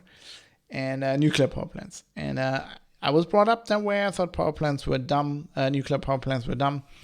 And I just changed my mind at some point. I don't know. that was one thing I did that pretty much on my own. It was when the environmentalism started to come in. I was like, yeah, I mean, renewable power is great, but like when we will get there, and like in the meantime, is nuclear power a good stepping stone at least, right? Because if carbon emissions are that bad, we can just eliminate carbon emissions. Yeah, we'll have some nuclear waste that we'll never get rid of, but compared to the carbon emissions, we can just put a big hole in the ground, put all the nuclear waste in there, probably run for hundreds of years, and still have that one hole with all nuclear waste. Yeah, one of these nukes might explode. Sure, that's not good, but it's also not that bad. We survived Chernobyl, right? It's not going to kill us all. It's going to kill a few people, but is that killing less people than the global warming if it's as bad as people projected to be? I think there was a serious argument there. I'm like, I think we're just against these power plants, and that includes me, because of like fundamentalism, right? And ideas, that ruts that we get stuck in with our brains. And if you divorce yourself from that, think a little bit out of that box and go, And then I changed my mind. I was like, yeah, no, maybe I think we need nuclear power plants. If carbon emissions are that bad, we can make them safer now. They're new technologies. I mean, we could have much better technologies if we kept researching them. But that was one of the things. So generally, that's how I change my mind. If I do, sounds boring. It's probably very specific to me. I would just like guns. I was just against guns. I still think gun control is a good idea. But like, I think it's a myth that German gun control is like, there's lots of guns in Germany. I think actually the difference why there are not that many shootings in Germany as compared to the US is not the gun control laws. It's like the society, and just more people are more mature. I don't know. But then also guns are a big taboo in Germany. There's lots of people that have guns that you don't know about. And it's silly. I just learned more about it, and then I started shooting a little bit, and I got it's like anything. It's most things that you've never done, you can't really it's hard for a journalist to admit this, because that's what we do, but if you've never done something, then you can probably not be very educated on it. Superior says, oh God, along those lines, I want some life advice. Fab, don't take life advice from me. Please don't. I mean this. I'm addicted to online arguments, which often last hours, sometimes as long as 4 days. Is walking away from an online argument the same as conceding it when new points are still being made? Okay, I'm going to drink a little bit. Life advice is don't drink as much as me. I had this problem very much, and as well, I used to have I used to be the guy, come to bed, dear. I can't, there's somebody wrong on the internet. That was literally me, like literally. In Bonn, I had this discussion with my wife so often. I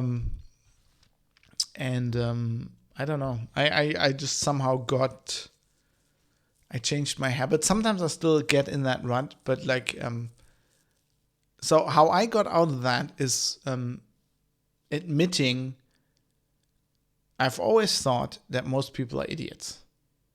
Sorry, that's just the way I'm very much a John. No, Thomas Hobbes. What's my brain doing?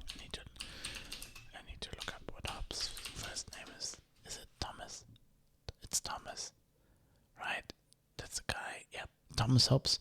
Kind of person, right? Homo homini lupus. Like, people are bad at heart. And we just kept together by a social contract, and people themselves, I think, are relatively intelligent, but as soon as they get into groups, there's like groupthink, and people just become idiots, and I had to admit that I can't, like, I used to get in arguments because I thought I could educate people, make the world a better place, and I had to give that up. I just give that up. You can't convince anybody. Like, you can barely convince them. You can't convince many people in person, especially if you don't want to be convinced. And on the internet, no chance. Like, there's just no, like, just let it go. Just, it's kind of like probably like the same defense mechanism against bullying. You just have to. So if you think you're right, and you think the other person is wrong, just start to be able to be happy within yourself with that knowledge that you're right. And I say that, and I still get in arguments about, the whole pandemic thing, and I still write blog posts about that. And if I was really that zen, I wouldn't, right? I would be like, how, like, it's, but then it's hard. Like, if you, like, what use is it to know that you're right if everybody else is wrong and the whole society is wrong and they're changing the laws and everything, and you're just fucked because everybody else is wrong? I don't know. Be more stoic. Try to be stoic. So I got out of that by telling myself, these people are idiots. These people are idiots. If you argue with them, they're winning. You're intelligent, they're idiots. They're drawing time away from you that you could use to do something productive. Do something productive with it. And maybe you have to channel it. Maybe you can channel it into a podcast or something. I don't know, write a book or whatever. Murkat says most people on the internet don't want to argue and learn something, but only want to convince everyone of their own opinion. Yeah, well, that's not on the internet. That's people. Used to do this in a pub. That's just the way people are. But, sometimes, like me, I'm that same way. But as I said, my thought process works in a way that I might disagree with you vehemently for years, and then suddenly my brain goes, shit, that guy had a point. And then I change my mind, and you would never know because that's outside of discussion and at home, and suddenly I'm of a different opinion. What I'm trying to do, let's wrap this up. Maybe this is a good point for the end of the show.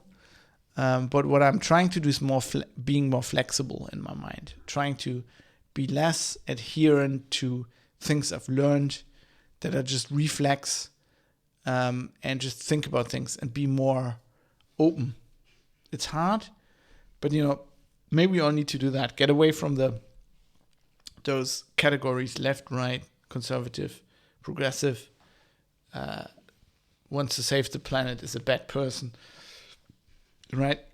Get away from that, and get away from these long-held beliefs, and just try to evaluate everything once in a while. Right? So I don't think electric cars are a good idea, and I've got arguments for that. But I try to evaluate that once in a while and go, like, are you still thinking that because those arguments are still valid? Or are you thinking that because you've held this opinion now for like 15 years and it's kind of like your brand? And I want to get away from that, right? I want to get to these arguments still valid. And if then don't be too proud to change your opinion. That's what I'm trying to do. This is my wisdom that I'm trying to acquire in my age, in my elder years. Subir says, yeah, it's helped to realize that these usually aren't two-way conversations. They're shouting matches, only pretending to be political dialogue. Still working on it, though. I mean, we all are. It's kind of an addiction as well. That's a part of the social networks. But like, I don't like this blaming it on the internet. It's like with the Drachenlord. I watched some stuff today on this again on the side. It's like, it's the internet, the people from the internet, or people saying it's Twitter, it's social network. No, actually, that's people. This is all behaviors that existed before. They're just not as prevalent. You couldn't see them as easily because, they weren't accessible. But like, this is all just human behavior. The problem is not the medium. The problem is how we think. And I think the sooner we realize that, the easier. Because like, if you're like, I don't like the way these arguments are going to leave Twitter, you're not solving the problem, because the problem is not the argument. The problem is our society and the way we talk to each other. And if you have those same people on the phone or in a talk show on TV, they're going to be as disrespectful to other people's opinion. It's not Twitter. It's our society, I think. I'm still waiting for a Private Citizen episode on guns to change my mind. That probably could do that. I don't think I want to change your mind, probably. That's also a thing. But I would like to educate people. I mean, I don't necessarily do an episode to change people's minds, but to just give a viewpoint. And then if I can draw out an opposing viewpoint and then discuss that, maybe via feedback or whatever, even better. Speaking of that, it's 100th episode and I've had a lot of fun, but it's like, getting late here, and it's 3.5 hours as it is probably. So I'm gonna wind this up and get out of here. And there'll be a few more episodes before the year's out. So I'm planning, as I said, 1, 2, 3 more episodes. The third one will be the year-end wrap-up as it stands right now. But anyway, let's get out of here and just quickly talk about the feedback possibilities.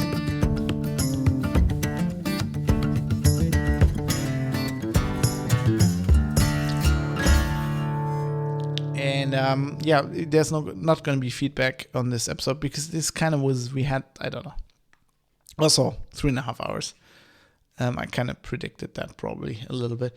But, I just want to tell you, if you have any feedback on this, I mean, this was very much me, my life. But, if you have some interesting ideas or how your life was influenced by some events and you get prompted by something, feel free to contact me. You can do it in the forum where we try not to shout at each other in vain. I think it's working so far. We try to have thoughtful discussions, respectful discussions. Or you could just write me an email or whatever. Contact details are in the show notes. privatecitizen.press at the top or on every episode. This being 100, there's a producer feedback heading, and under that there's all this information as well, how to contact me. Speaking of information, there's some other important information we have to get into. And I'm waffling because I'm trying to find the button I need to press. I call this Toss a Coin to Your Podcaster.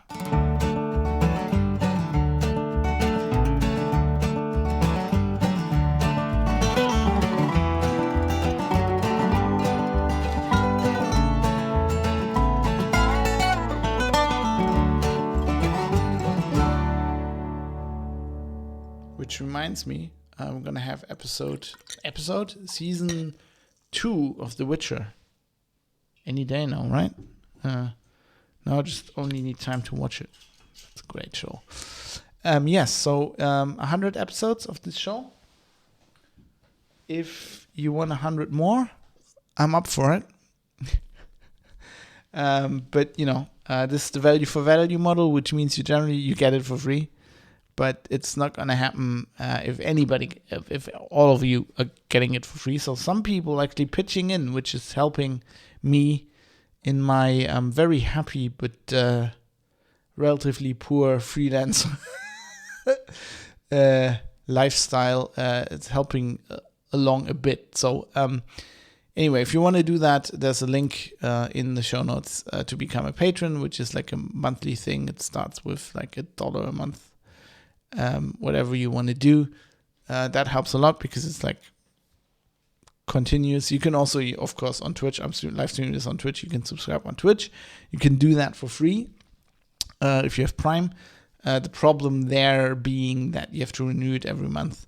You can also just subscribe on Twitch, which helps me the same way. Or if you're more of a one-off guy or gal, you can use PayPal. producers@fab.industries is the PayPal email address. All these details are in the show notes. If you need another way, something more anonymous, whatever, please write me an email. There's also an anonymous contact form. I think we can work something out. People have been threatening to send me checks to my PO box and haven't done that yet. And with that, let's wrap this up. I have to thank everybody who brought this show to you, the Private Citizen episode 100. Very special episode and very special people. So I would like to thank Georges, Steve Hose, Butterbeans, Jonathan M. Heathy, Michael Mullen Jensen, Dave, Michael Small, One-I-11G, Jaroslav Lichtblau, Rodane the Insane, Jackie Plage, Philipp Klostermann, IKN, Vlad, Bennett Piata, Tobias, Kai Sears, Fadi Mansour, Mode 7, Joe Poser, Sandman616, Dirk Didi, Rizal, David Potter, Avis, Mika, Mr. Ramish, Cam, Dave Umrish, Ricky M, Barry Williams, Jonathan, RJ Tracy, Captain Eckhead, Rick Bragg, Robert Forster, Superuser, D, Astral C, and No Reply. And of course, I thank everybody who's been in chat and in forum and sending me questions and all of that. A lot of these people, you'll hear their names often because they continuously produce the show in various ways. Some of them are also Twitch subscribers, which is also great. So thanks also to my Twitch subscribers, Mike Dedane, Jonathan MH_com, Sandman616, Galtaran, Leafer, Violet Hummingbird, Bacon the Pork, Mode 7 is unavailable, El Terrestris Jim, and Stardew Lisa. Thanks to all of you. And also thanks to Bytemark at bytemark.co.uk.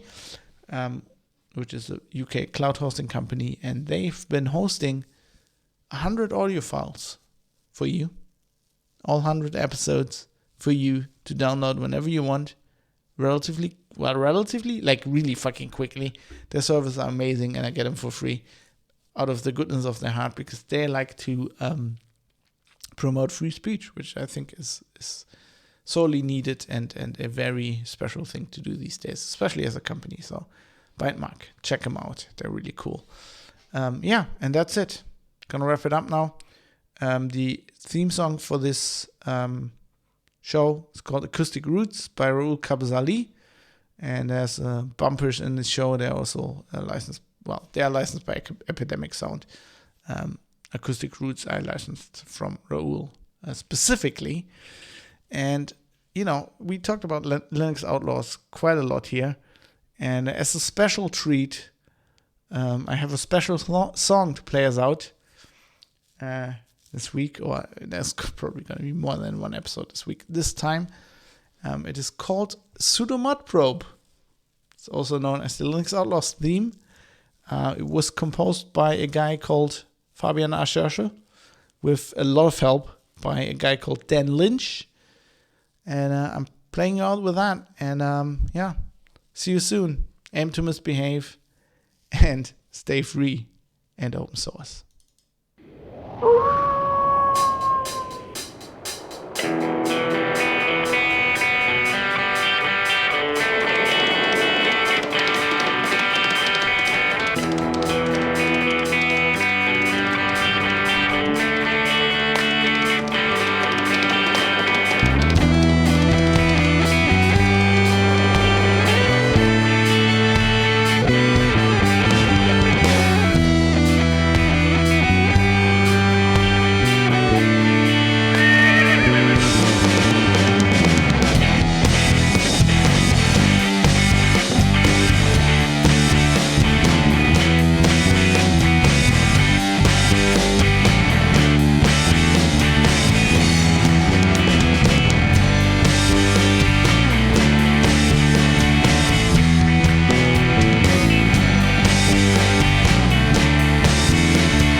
Every time I listen to this, I continue to be amazed how Dan turned my shitty, off-tempo piece of guitar play, in air quotes, into actual music.